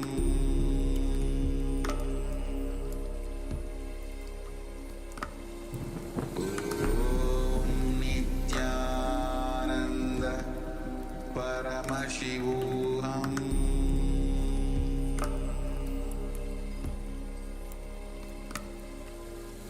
Om Nityananda Paramashivoham.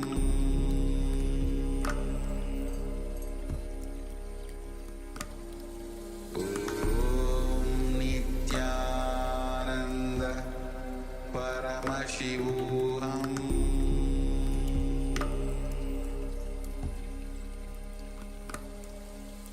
Om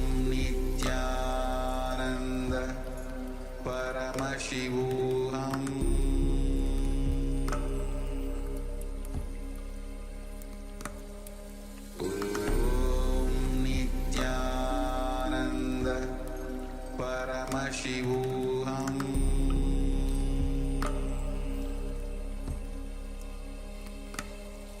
Om Nityananda Paramashivoham.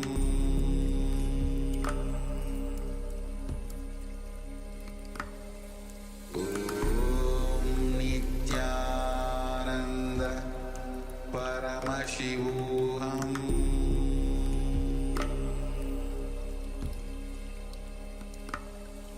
Om Nityananda Paramashivoham.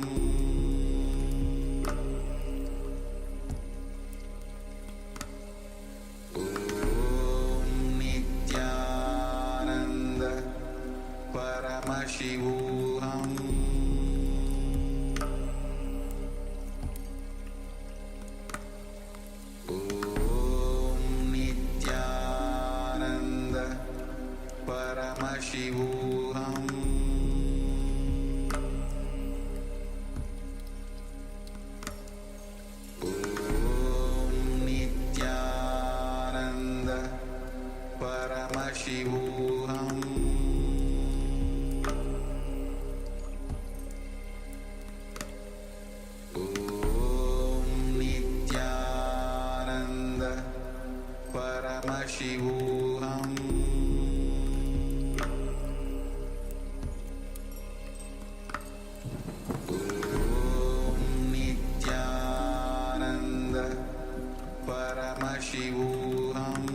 Paramashivoham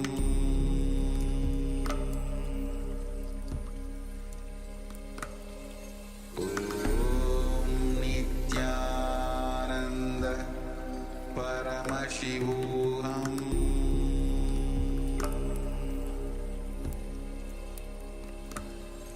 Om Nityananda Paramashivoham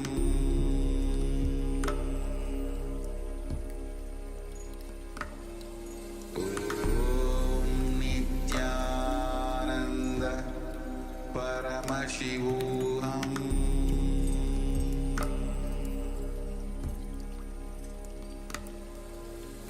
Om Nityananda Paramashivoham Om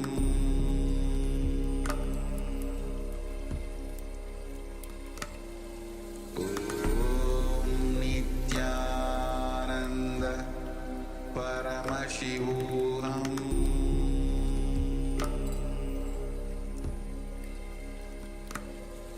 Om Nityananda Paramashivoham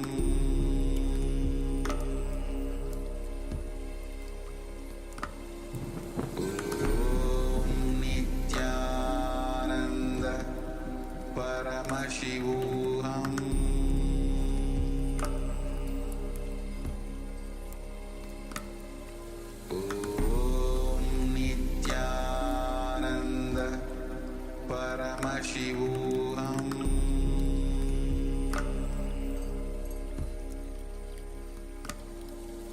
Om Nityananda Paramashivoham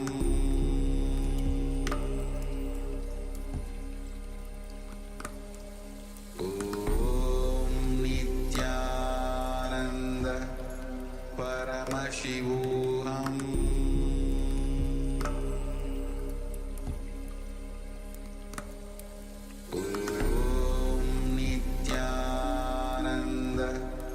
Paramashivoham Paramashivoham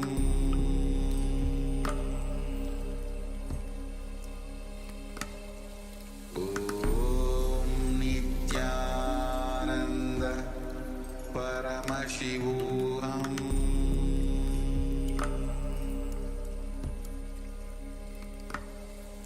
Om Nityananda Paramashivoham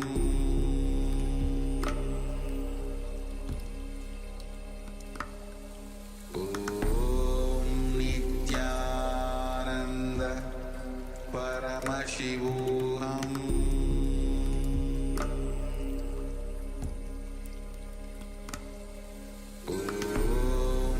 Nityananda Paramashivoham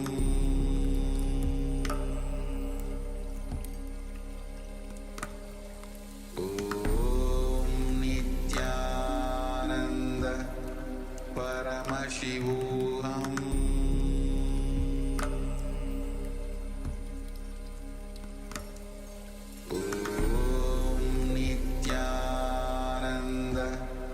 Paramashivoham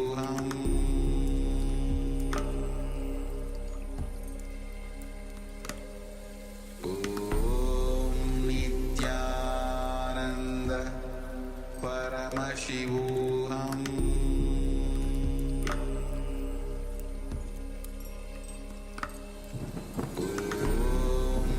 Nityananda Paramashivoham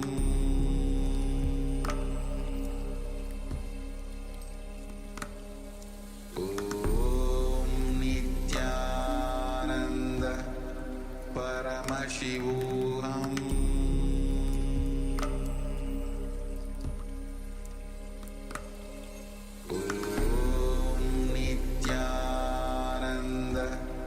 Paramashivoham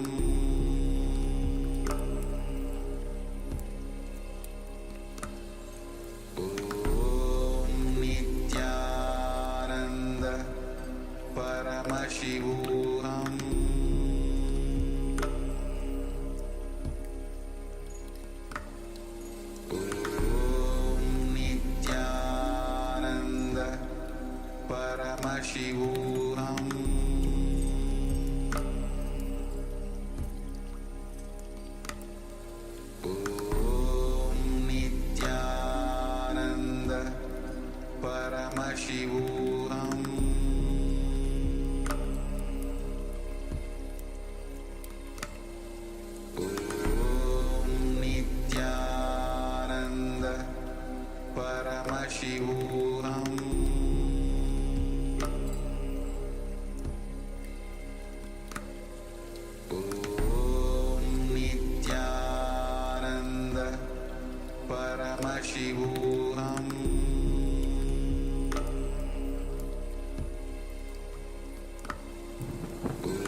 Paramashivoham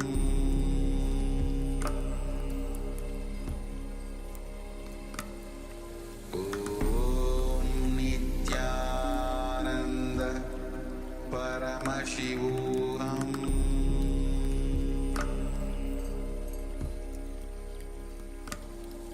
Om Nityananda Paramashivoham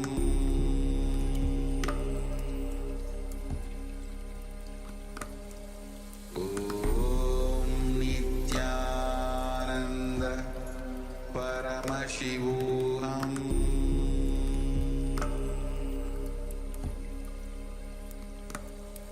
Om Nityananda Paramashivoham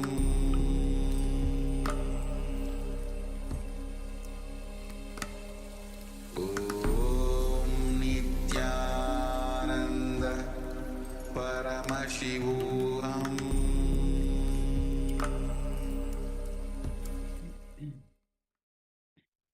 Yes, you can relax now.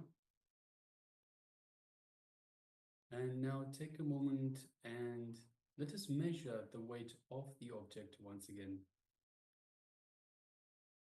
So whatever method you used to measure the weight of the object initially, let us now take a moment and use the same method and let us know the difference. Were you able to reduce the weight, perhaps increase the weight, or perhaps yet to manifest? Whichever it is, let us know. Yes, inviting also all the YouTube viewers to join us for the sharing as well. Share your experience. Yes. Just sharing yet to manifest. All right, not a problem. We're going to continue manifesting this power. Yes, so you've already manifested in the last round. So have a look inside. Was there something playing on your mind? So as I mentioned earlier, see, the mind only gets in the way. So if that's why we unclutch at the start of the power manifestation. If you let the mind do its thing, it will continuously throw thoughts, worries, emotions, impossibilities. So it'll keep throwing things at you. If you unclutch from these, so just distance yourself, just become the witness. You're the witness of the thoughts that come up. Whatever comes up, just unclutch. Continuously come back to the space of restful awareness. You are. It is much easier to manifest from that space. It is the only space, in fact, to manifest from. So just have a look inside and see what was happening. Was there continuous thoughts, or was that some sort of thoughts, especially if there's thoughts of impossibility, or thoughts that are stopping you from manifesting? So, yes, it's actually a great opportunity whenever we enter into the power manifestation, whenever we enter something which is foreign for us, something which we're not used to. These are the times when we can really see what is happening in our inner space. Whenever we do something we are already comfortable with, we will not bring that level of awareness. We have one more sharing by Mamaha Bhairavanyana Swarupini. The thing is hotter and lighter. Thank you for sharing, Ma. And congratulations for manifesting the power. It's well done, Ma.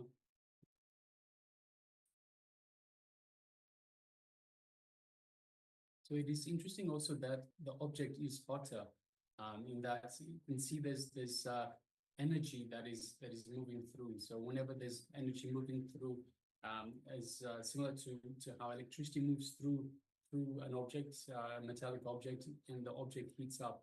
In a similar way, when energy moves through, it can heat up as well. So yes, if there's anyone else who'd like to share, please do so.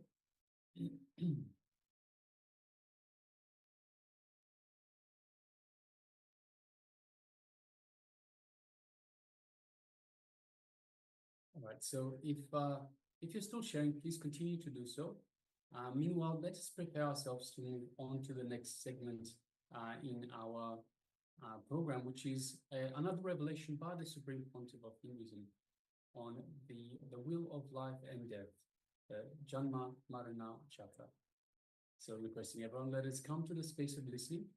Let us sit comfortably, but keep the head, neck, and spine in a straight line, so you can pay more awareness, you can be more attentive. And let us bring our full awareness to the Supreme Pontiff of Hinduism as he reveals on this beautiful sacred topic.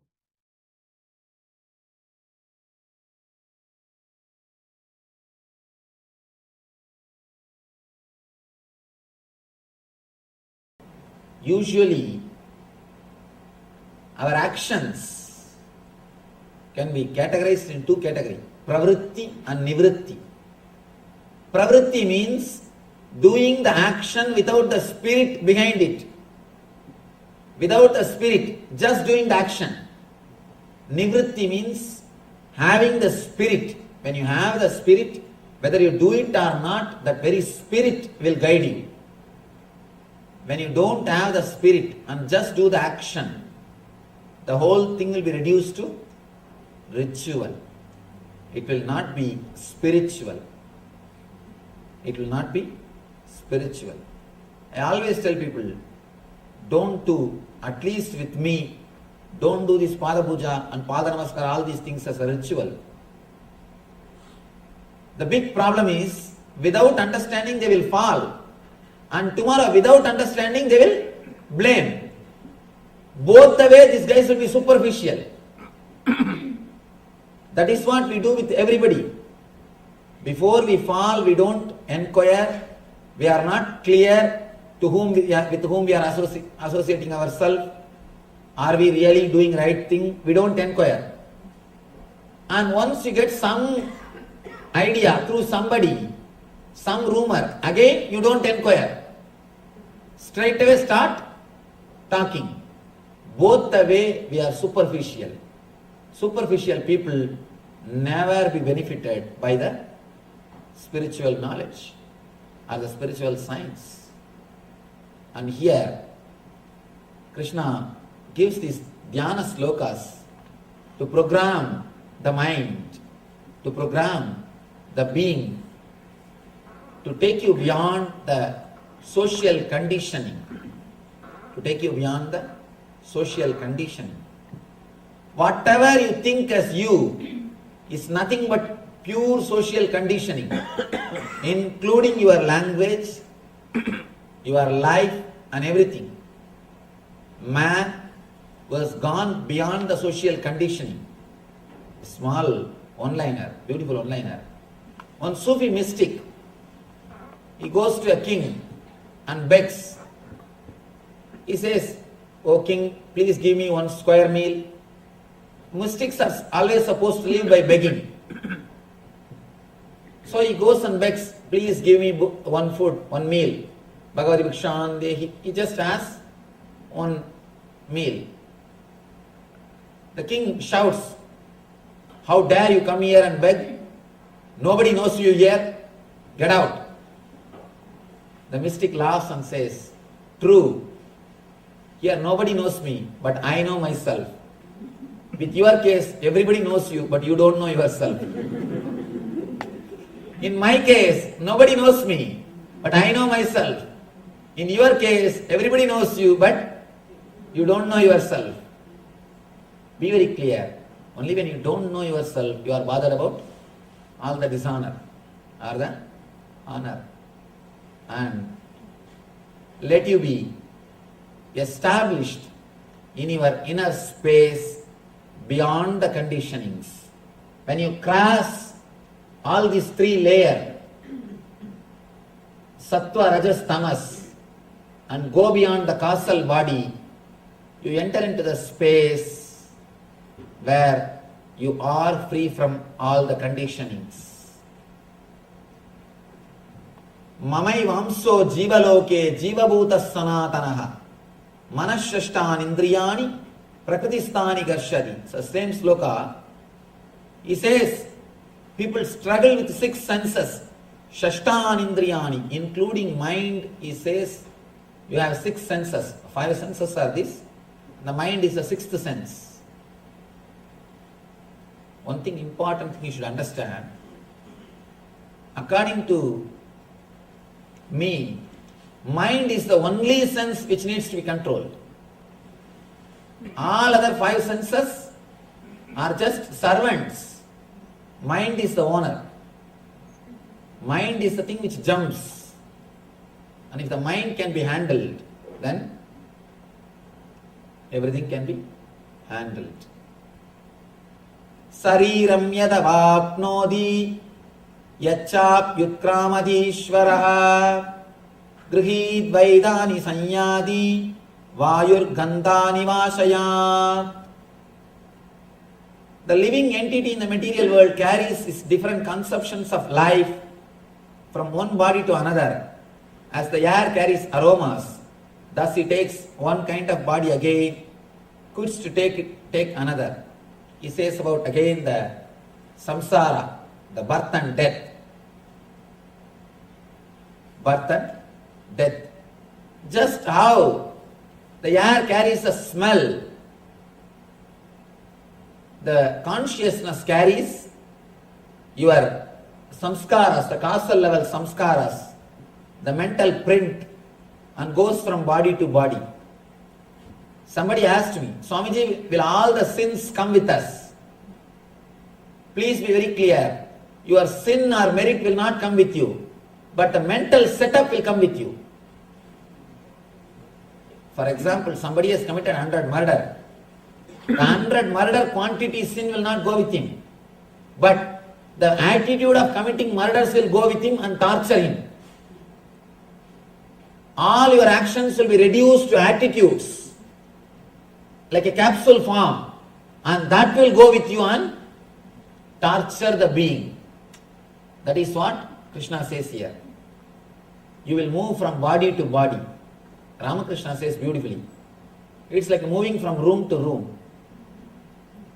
When Ramakrishna passed away, attained Mahasamadhi, Sharada Devi is about to remove all the bangles, all the Mangal Sutra, all the symbols of Sumangali. Immediately Ramakrishna appears and says, what are you doing? Where have I gone? I am here. I just moved from one room to another room. Why should you remove all these things? And be a Nitya Sumangali. From that day, Sharada Devi lived with all the things, just like a Mahalakshmi.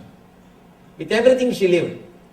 And please be very clear, today in the modern world, these are all very easy. Those days, 100 years ago, and that also a traditional family.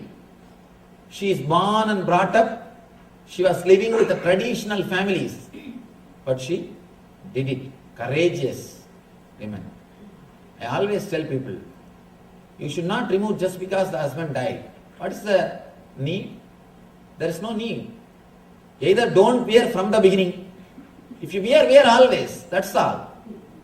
There are people who don't wear from the beginning. Nothing can be done. And if you wear all the time. Nobody can reduce the joy in your life. Nobody has got the right to take things away from your life. It is not that you started living only after his birth. It's not that you started living only after he came into your life. Then why should you die? There is no need. Two different individual souls are traveling together. As long as we are together, let us help each other. And when we have to depart, when the life takes us away, when the death departs us, makes us separate, let us accept the truth and live our life. And I always tell, male should wear Mangal Sutra. Because only these guys go around. Male only, they only go around. Even if you see the percentage wise, statistics wise, only these people go around. Why should women wear Mangal Sutra? Male should wear Mangal Sutra. Because only they need some control. Anyhow, nothing should be, there is no need for you to renounce anything. As long as you live together, live happily and blissfully, and when somebody dies, naturally allow the being to carry on in their life. And same way, you can't give another one example like Ramakrishna and Sharada Devi. How intimate they were. What beautiful life they lived. Throughout the life, they never had any physical contact. But the love and care which Ramakrishna showered on Sharada Devi, or Sharada Devi showered on Ramakrishna, you cannot imagine. You cannot imagine that such a wonderful couple existed on the planet Earth. Ramakrishna will never touch the money. He is a Paramahamsa. He will never handle the money. And he will not even wear the cloth properly. That's a big problem. And they say that only at the time of photographs he wore the proper clothing. In his whole life, some 3-4 times. He will not even wear clothes properly. He will never touch money. But he will always collect the salary from the temple properly and make jewelries for Sharada Devi. Whatever money comes, the temple salary, he was a priest in temple. Rani Rashmani's Kali temple. He was a priest. So the temple will give salary for him. He will take that salary and tell somebody to make jewelries for Sharada Devi. Such a great people, such a wonderful love and care existed. And she also, even after Ramakrishna's death, she never felt Ramakrishna died. Always she will carry that Ramakrishna's photo and she will take care of him. You can't believe somebody sitting and talking with a photograph. Today means they would have taken her for some psychiatric treatment. Because modern day can't understand that this can exist, this is possible. She was so deeply in love with Ramakrishna, so deeply connected, so deeply felt his presence. Even after Ramakrishna left the body, she lived with Ramakrishna. In Tamil there is a beautiful verse. The woman who worships the husband, who will not worship any other god except husband, when she says rain will shower. Of course, here the word worship means deeply feeling connected. Let me repeat the verse in Tamil. Deivam tozhuval, Deivam tozhal, Kolnan tozhuzhezhuval, Peyyana peyyum malai.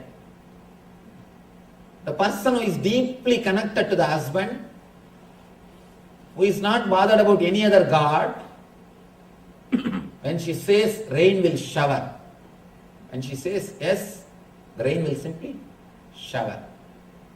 Means the whole nature will be under her control. When you are deeply connected, you will feel the other as God. Not only husband, wife also. The both sides. When you feel deeply connected, you will see the other person as God.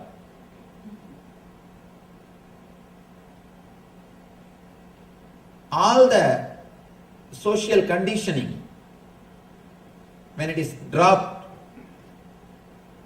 you understand your life and death is nothing but moving from room to room. You suffer because you are not able to leave the situations which you created. You created, working so hard, you created a beautiful house, got a big car, created a big bank balance. Everything is ready. Now you have started living.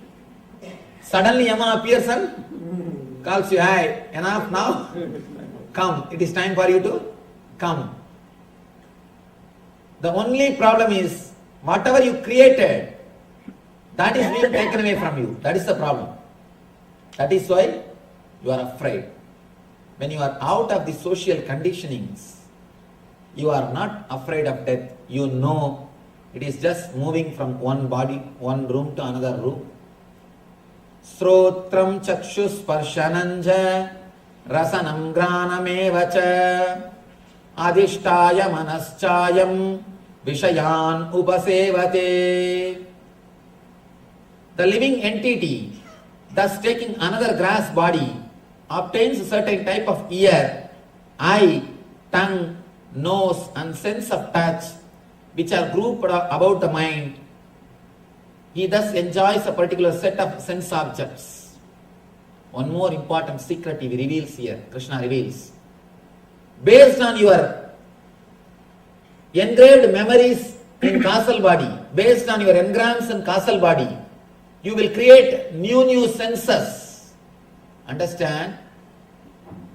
You will create your eyes, ear, tongue, nose and sense of touch, body based on the engram which you have in the causal body.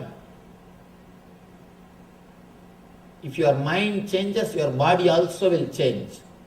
That is why in Samudrika Lakshana, there is a science called Samudrika Lakshana in India. Just by seeing your body structure, they will tell everything about your mind. Because they know the secrets. How your mind changes the body. How your mind can change your whole body. Here Krishna says, living entity creates your Srotram, Chakshu, Sparshanam, Rasanam, Granamevacha.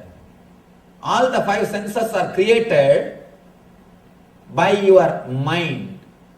Please understand, not only every time you take birth, every day when you wake up from bed, your senses are recreated. If you can change your thoughts, I can assure within 6 months your face will change.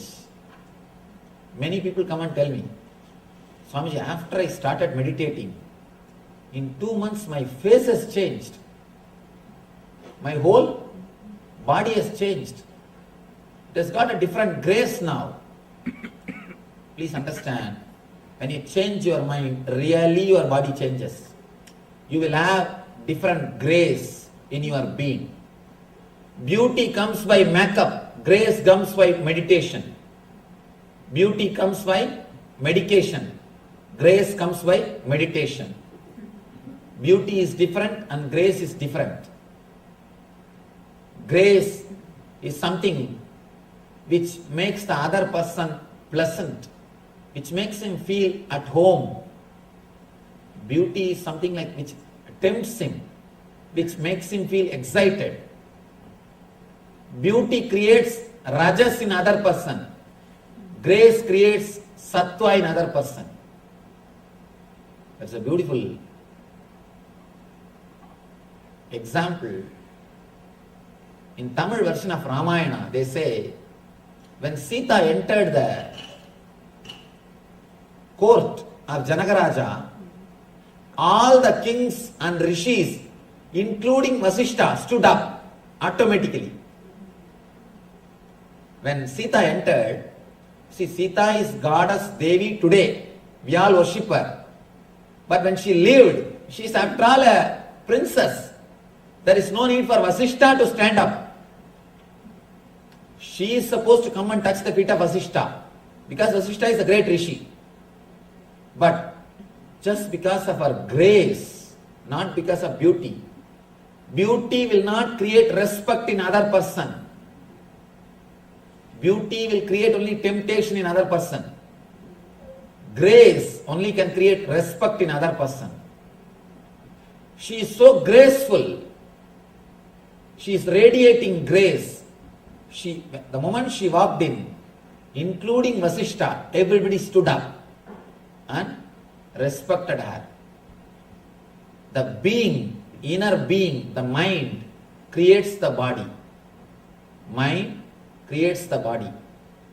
I wanted to tell you one important thing. In Zen Buddhism, they say, when you walk, if grass does not die, if you don't create path on the lawn, you are qualified for sannyas. No, really. They live in small cottages, Zen monks. In front of whose cottage there is no pathway. In front of whose cottage the pathway is not created. He is considered to be spiritually evolved soul. They say your feet should be, your walking should be so graceful, grass should not die. You should not kill the plants. I thought, how can it be possible? Just by the very weight, the grass will die. I was thinking, analyzing, till I went to one forest in Tamil Nadu. I went to a forest where they take you on the elephant safari. They will make you sit on the elephant and take you around. I went for that safari. They took me around, they made me sit on that elephant, and then the man who takes care of the elephant, Mahut, we call him Mahut. What do you say in English?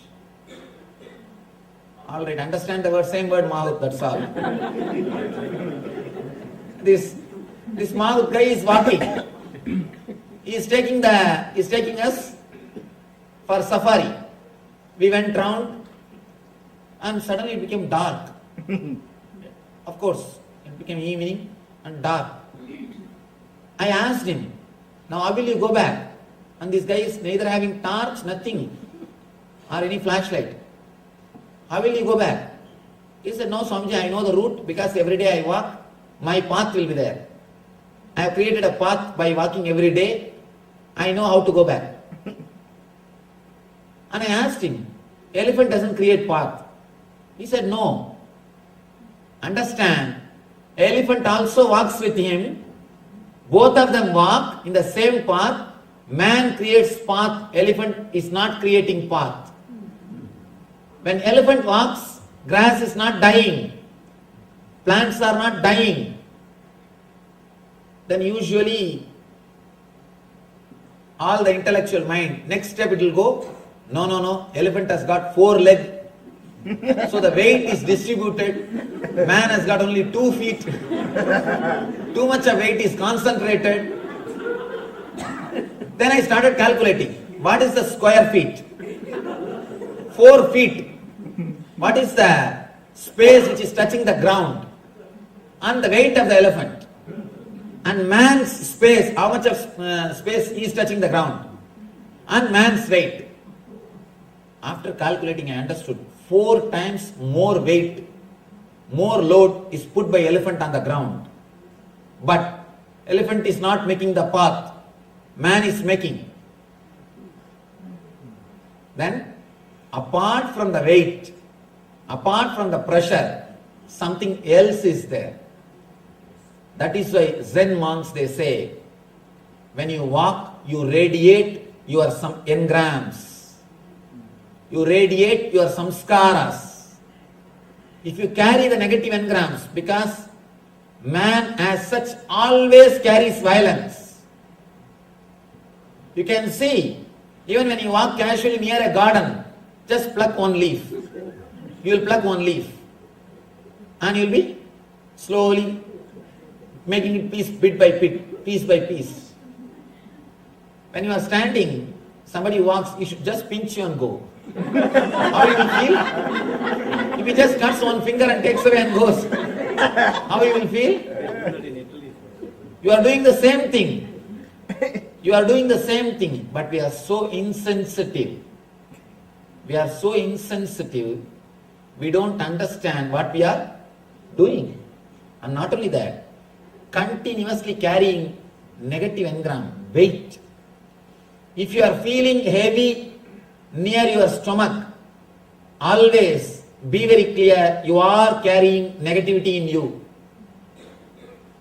This is the area, navel. The Manipuraka chakra is the area. If you continuously feel heavy in that area, be very clear, you are carrying negativity. And that is nowhere related to obesity. There are people who are obese who will feel light within himself, within them. Inside they will feel light. There are people who are lean, but within them they will feel heavy. The feeling of heaviness is nowhere related to your weight. It is related to your inner space, mind. The person who doesn't feel heavy will never create path. Person who feels heavy, who carries negativity, will create path. That is why in Zen, when you walk on the grass, if grass doesn't die, you are qualified for sannyas. You are a spiritually evolved soul. Because you will be so graceful, you will not be against the nature. Human being is the only animal which went against the nature and who went away from the nature. Human being is the only animal who has gone away from the nature, who has lost the way, who is misguided, who has lost the nature. Here Krishna says, you create your body. Not only when you die, when you take birth, not only when you take new birth, every day morning when you get up, every day you design your body. If you get up with the right thought, you will design the body to execute that thought. If you get up with some other thought, negative engrams, negative samskara, you will design the body to experience that samskaras. So, and he says, what type of sense objects you create, what type of senses you create, same type of sense objects you enjoy. Adhishtayam manaschayam vishayan upasevate. If you create the positive senses, you will enjoy the positive life. If you create the negative senses, you will enjoy the negative life. What type of senses you will create, that type of things will attract you. You will feel tasty with that things. 40-year-old man can never fall in tune with a 16-year-old girl. In India, I don't know about other countries. Because his taste is different. His maturity is different. Same way, if your senses are created by a positive samskaras, you can never feel attracted to the lower level desires. You can never feel attracted to the lower level sense objects. Your senses, how they are created, same way only your sense objects also will be there. Please understand, only your mind will help, only your mind can decide what type of problems you will create for you in your life. Because it is your senses which feels attracted to particular sense objects. If you create them with a strong, right, positive engrams, you will feel attracted only to the positive things. If you create them with the negative engrams, you will feel attracted naturally towards the negative things. Utkramandam stitam vabi bunyananva gunanvitam vimudana nupashyandi pashyandi jnana chakshusha. Nicely.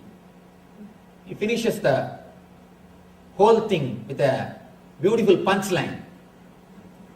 The fools cannot understand. He nicely fires people. And Krishna must have been a person with a lot of... See, the word muda must have been a slang word in Sanskrit. It must have been slang word in Sanskrit. The foolish cannot understand how a living entity can quit his body, nor can they understand what sort of body he enjoys under the spell of the modes of nature. But once one whose eyes are trained in knowledge can see all this. I always insist. Morning, when you get up from the bed, with what thought you get up, that thought is going to play a major role on the whole day, on your consciousness. Understand? Usually how we get up? The moment you feel you are awake, slowly you feel that you are in the body. First thought will be either the fear that you should go to office or the greed that you should do something. The moment that fear or greed comes, you just jump out of the bed and slowly with closed eyes you ask, hey, what is time? If they say 8:30, just you jump out of the bed. You catch this body with the thought of fear or greed. If you catch this body with the thought of fear and greed, please understand, you will create the senses which will again attract more and more fears and more greed. Please never get up from the bed with fear or greed. Have alarm. The moment alarm rings, it will be just 2-3 days practice. After that it will become a automatic system in you. Just for 2-3 days, the moment you feel that you are awake, remember either your Ishta Devata or God or some spiritual things. If you are attached to some master, remember your Guru. If you are attached to some God, remember that God. Something spiritual. Please don't enter into your body through fear or greed gate. There are so many doors to enter into your body. Don't enter through fear gate or greed gate. Then you will create the body which will attract more and more fear and more greed. Morning, the first thought should be spiritual. Enter through the spiritual gate. Remember, some divine thing, some God or your master, and just say Namaskar. Oh God, you have given me one more life, one more day. Please be very clear. You are waking up just because of His grace. It is not that everybody who has gone to bed is waking up. It is not that everybody who has gone to bed they are waking up. No. Be grateful. You extended one more day. Extended stay. Just like extended stay America, we have to say extended stay planet Earth. Your every day is extended stay planet Earth. Please be very clear. Just be grateful for one day extension. So nice. You gave me one more day extension. Oh Lord, thank you. Let me come out and live in your world happily. One more day. Please be very clear. Don't think waking up is your birthright. No, it's a pure gift. It's a pure gift. It is not your birthright. Even your birth is not your right. What to speak about? Waking up. It's pure gift. Just feel grateful for that great gift and get up. When you wake up with the spiritual thought, whole day you will see, you will have that same consciousness, same kind of inner space. You can see practically. Morning if you get up with an irritative mood, whole day you will carry the same mood. Because that samskaras, that engrams will stay with you till you again fall into the causal body. From causal body you get up and come out. When you reach the physical body on the way, what samskaras you pick up? It's like a mall, that 3 bodies. Sattva, Rajas, Tamas. The pranic sarira, mental body and etheric body. From causal body you travel up to physical body. That time you see a big mall. Whatever you samskaras you pick up, based on that only you will design your physical body. Every day you recreate. If you want to see the reality, truth behind these words, just 21 days get up with a spiritual thought. Today go and take photograph of your face. Passport size photograph. 21 days get up with a spiritual thought. With the remembrance of divine. You will see your eyes will be totally different. Your eyes will be totally different. And one more thing. When I say some word, I take responsibility for that. I know the truth behind this word. That is the reason I am explaining. Please be very clear. I am not giving you some theory. This is the science with which I worked. At least 100,000 people are regularly practicing the meditation techniques which I expressed from my experiences. I tell you from that authority, this is one of the ultimate, I can say, deeper level technique to transform your whole consciousness. Don't pick up tamasic, rajasic engrams. When you come out, if you pick up the greed or fear engrams, you will create the body which will radiate greed and fear, and in turn you will attract the incidents, greed and fear in your life. When you get up, come out of causal body to physical body, pick up sattvic engrams, sattvic samskaras, peaceful, blissful memory. Remember some God, some Guru, something which gives you the spiritual thought. Come out. That is why our masters say, early morning when you get up, do meditate. Meditate a little bit. At least that first few seconds, your whole inner space will be new. So he says, only a person with knowledge can see the truth of this science. So now, whether you are a person with jnana chakshu or muda, only you have to decide. Here Krishna says, foolish cannot understand. Person with jnana chakshu can see the truth and understand. Now the whole truth is in front of you. It is up to you to be a muda or to become a person with knowledge eyes, jnana chakshu. It is now up to you. Let us pray to the Parabrahma Krishna, ultimate energy, universal consciousness, cosmic intelligence, to give us all the experience of eternal consciousness and make us beings with jnana chakshu and establish us in eternal bliss, nitya ananda. Thank you.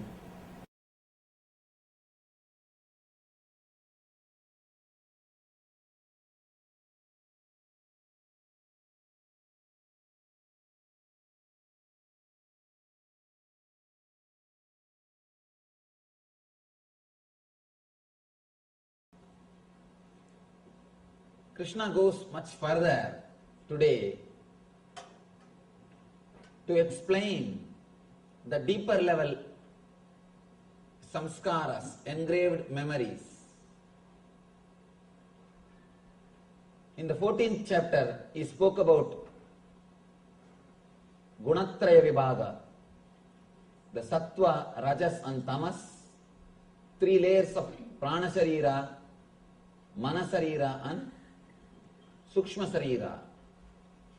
Then next, yesterday, he spoke extensively about causal body in the Purushottama Yoga, how Urdhvamula Madaschagam Asvattam Brahuravyayam, how the roots of the tree is centered. Roots of the tree are in the physical world and the branches are in the causal world. That is why he says, Urdhvamula Madaschagam Asvattam Brahuravyayam Chandamsi Yasya Varnani Yastam Vedasa Vedavit. The roots are, usually the roots of the tree will be in the ground, under the ground, unknown space, and the leaves will be in the known area, known space. But this tree is opposite. The leaves are in the unknown space, the causal layer, the underground area. The roots are in the known space, conscious space, the physical world. And he explains the leaves are the Vedas. means the words which you are using continuously in your being. And he further explained how to remove the engraved memories in the causal layer and how to program the causal layer towards bliss, towards eternal consciousness. Now he goes one layer deeper, the cosmic layer. He speaks about the Daiva Asura Sampat, the qualities of divine and demon. Both, the beauty is both words have got same root. Of course, it is not accidental, because both qualities are rooted in the same energy. Just a simple decision. When you choose the word you become divine. When you choose the word me, you become demon. That's all. Same energy. Ramakrishna says beautifully, no energy can be destroyed. Your love can never be destroyed. It has to be turned. It has to be turned. There is one more beautiful example of Ramakrishna. He says, as long as the calf says aham, aham, the calf, as long as it says hum, hum, it has to work, suffer, and it will be beaten, all torture. Once it is killed and out of that skin they will make a music instruments. When you beat that, it will start saying tumi, tumi, tum, tum. As long as it says aham, aham, it will have suffering. When it starts saying tum, tum, it will start singing the glory of divine. It will be used for divine purposes. Beautiful simile, beautiful example. Of course, I am not able to exactly translate. In colloquial Bengali, he explains. As long as you have that idea, aham, aham, ami, ami, me, continuously, you will be demon for yourself and for others. The moment the cognitive shift happens in you, you will be a blessing for yourself and for others. Here, in the causal layer, you have all the engraved memories. All the engraved memories are stored. But in the deeper level, in the cosmic layer only, you decide.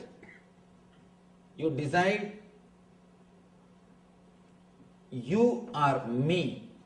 Let me explain it a small diagram where we take that decision. How usually our mind receives the data and processes, and how the cognitive shift can happen in our being. By now I think all of you know the drawing. Just for the sake of newcomers, I'll give a simple explanation. You receive information through eyes. For example, this scene. The file goes to Chakshu. In the Chakshu, the whole file is converted into digital file. Whatever scene you are seeing, that is converted into a biosignal file so that the file can be processed. The file goes to Chitta. There the excluding process of neti, this is not happens. Where you understand this is not a tree, this is not a plant, this is not an animal. Then the file goes to mind. Mind starts identifying. This is it, this is it. This is a man. He is standing with a saffron robe. He is taking class. The idea comes. Then the file goes to Buddhi. Buddhi compares with your past experiences. Your past experiences with the person. For example, with me, if your past experiences are good, if you are happy, or whatever you heard, If you feel positive, then the buddhi writes, yes. If you feel it is waste of time, or if you don't feel in tune with my ideas, or the time which you spent, if it was not pleasant, then the buddhi writes no. The file goes to ego. Then ego decides what is there for me, what way I am related, what gain I am going to get. If some way I am going to have the gain, ego says, yes, let us sit here and listen. And if there is no gain for me, if I am not going to be enriched, then ego naturally says no. Then according to the ego's instruction, you decide. Your body moves or sits. This is the way the process happens. This is the spot where you choose what is there for me.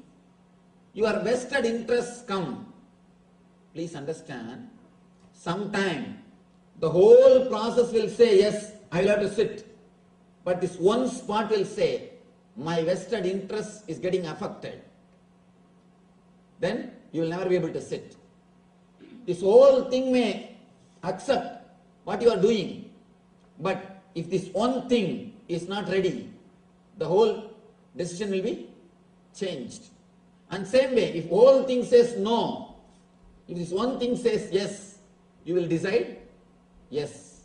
Sometime when we do something which is not moral according to the social standard, or according to your understanding, according to whatever data you collected in your life, the data collected stays here, the samskaras or engrams. You have so many data, so many informations. The data is available here. According to your data and the whole process, the final report comes no. But suddenly your ego feels, I get strengthened by doing this activity. Let me do it. So you simply decide to do that. You simply decide to do that. This is the place where you decide you are me. That's the only small difference.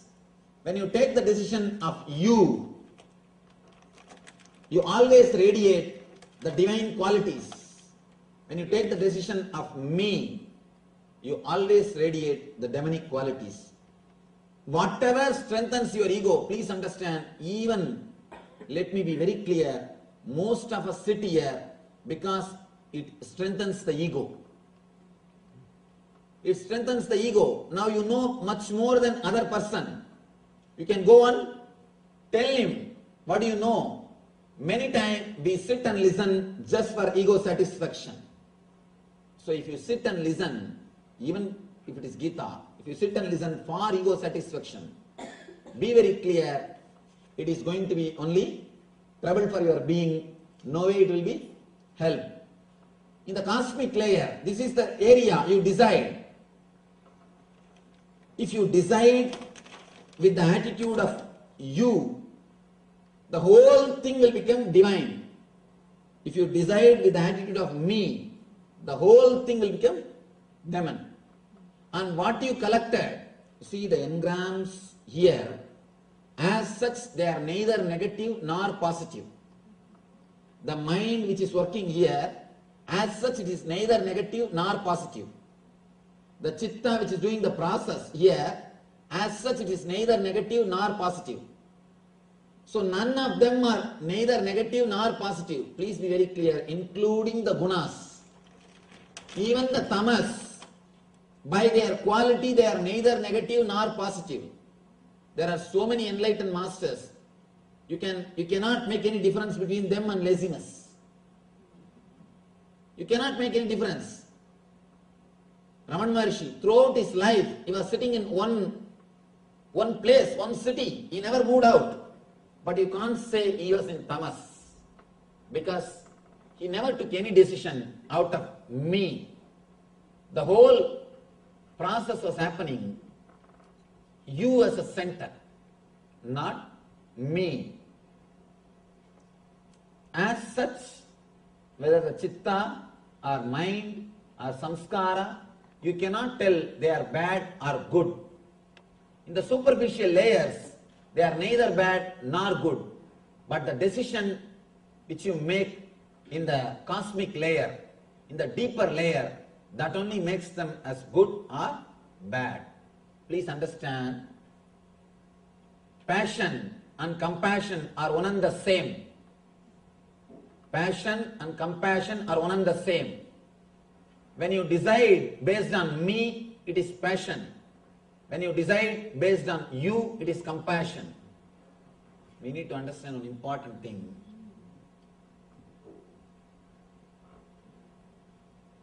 Whenever it is passion, it will be strong in our being. But when it becomes compassion, it will not have that much of intensity. Means, be very clear, your compassion is also just a pseudo expression. Maybe for name and fame's sake, not for anything else. If you don't have that intense compassion, the way in which you experience passion, with the same intensity, if you don't experience compassion, be very clear, all your activities are purely out of ego. Including this Gita Jnana can become ego when the decisions are taken out of I and me. If the decisions happen out of you, not this Gita Jnana, even ordinary activity which you do in your life can become divine. See, we don't have to work on the doing, we need to work on the being. Doing can never lead you to anything. As long as you believe doing can lead you to ultimate, you are called karmagan, the person with karma. It is called Puramimamsa. Only when you understand the being can lead you to the ultimate, you are called Uttaramimamsi. In Vedas, there are two major portions. People who believe in doing, people who believe in being. People who believe in transforming the being, they are called Vedantis. People who believe the transformation ultimate can be achieved by doing, they are called Karmagandis. They continuously believe in doing. Of course, ultimate can be achieved only by working on the being, not on the doing. If you try to work on the doing, either you will suppress or express. Either you will suppress or express. Continuously you will be fighting with yourself. Nothing else will be achieved. A man who can transform his being, only he can achieve the ultimate. Whether demon or divine, it is decided only on that one point. When you receive the data, process it and deliver the result or command, how the command is delivered, what is the center from which the command comes out. The command comes out thinking this one statement, what is there for me, what is there for me, what is there for me, whatever you may do, including meditation, it will be only ego satisfying. Many people come and ask me, Swamiji, at some point I felt such a deep ecstasy in meditation, such beautiful bliss in meditation, but suddenly within 2 hours it disappeared. It never came back. Why, Swamiji? How to have it back? Please understand, the bliss itself is choicelessness. When you are absent, you experience bliss. The moment you want it back, the moment you choose bliss, already you have chosen. The moment you choose, you will always choose suffering. All choices are suffering. And bliss is choicelessness. The moment you want to grab it, the moment you want to have it, when you are blissful, you allowed the bliss to possess you. The moment you want to possess the bliss, you will make it as suffering. When you want to possess, you wanted that to strengthen your ego. The decision is from you. Decision is from me. The attitude me. The attitude me decides. The moment the attitude I and mine, me, that when that decides to destroy the bliss, you can no more be divine. When you are in blissful, you just set a capital no to me, the me idea. Just you are relaxed in the you idea. The moment you wanted to possess the bliss, you said yes to your me idea. Please understand, I have to use this me and you word properly. You need to understand that me and you word properly. When I use the word me, I mean ego. When I use the word you, I mean the whole existence. When you are not there, whatever is there is existence. When you are not there, whatever is there is divine. You make demon by bringing the idea me in you. The moment you bring the idea me, whatever is demon. The moment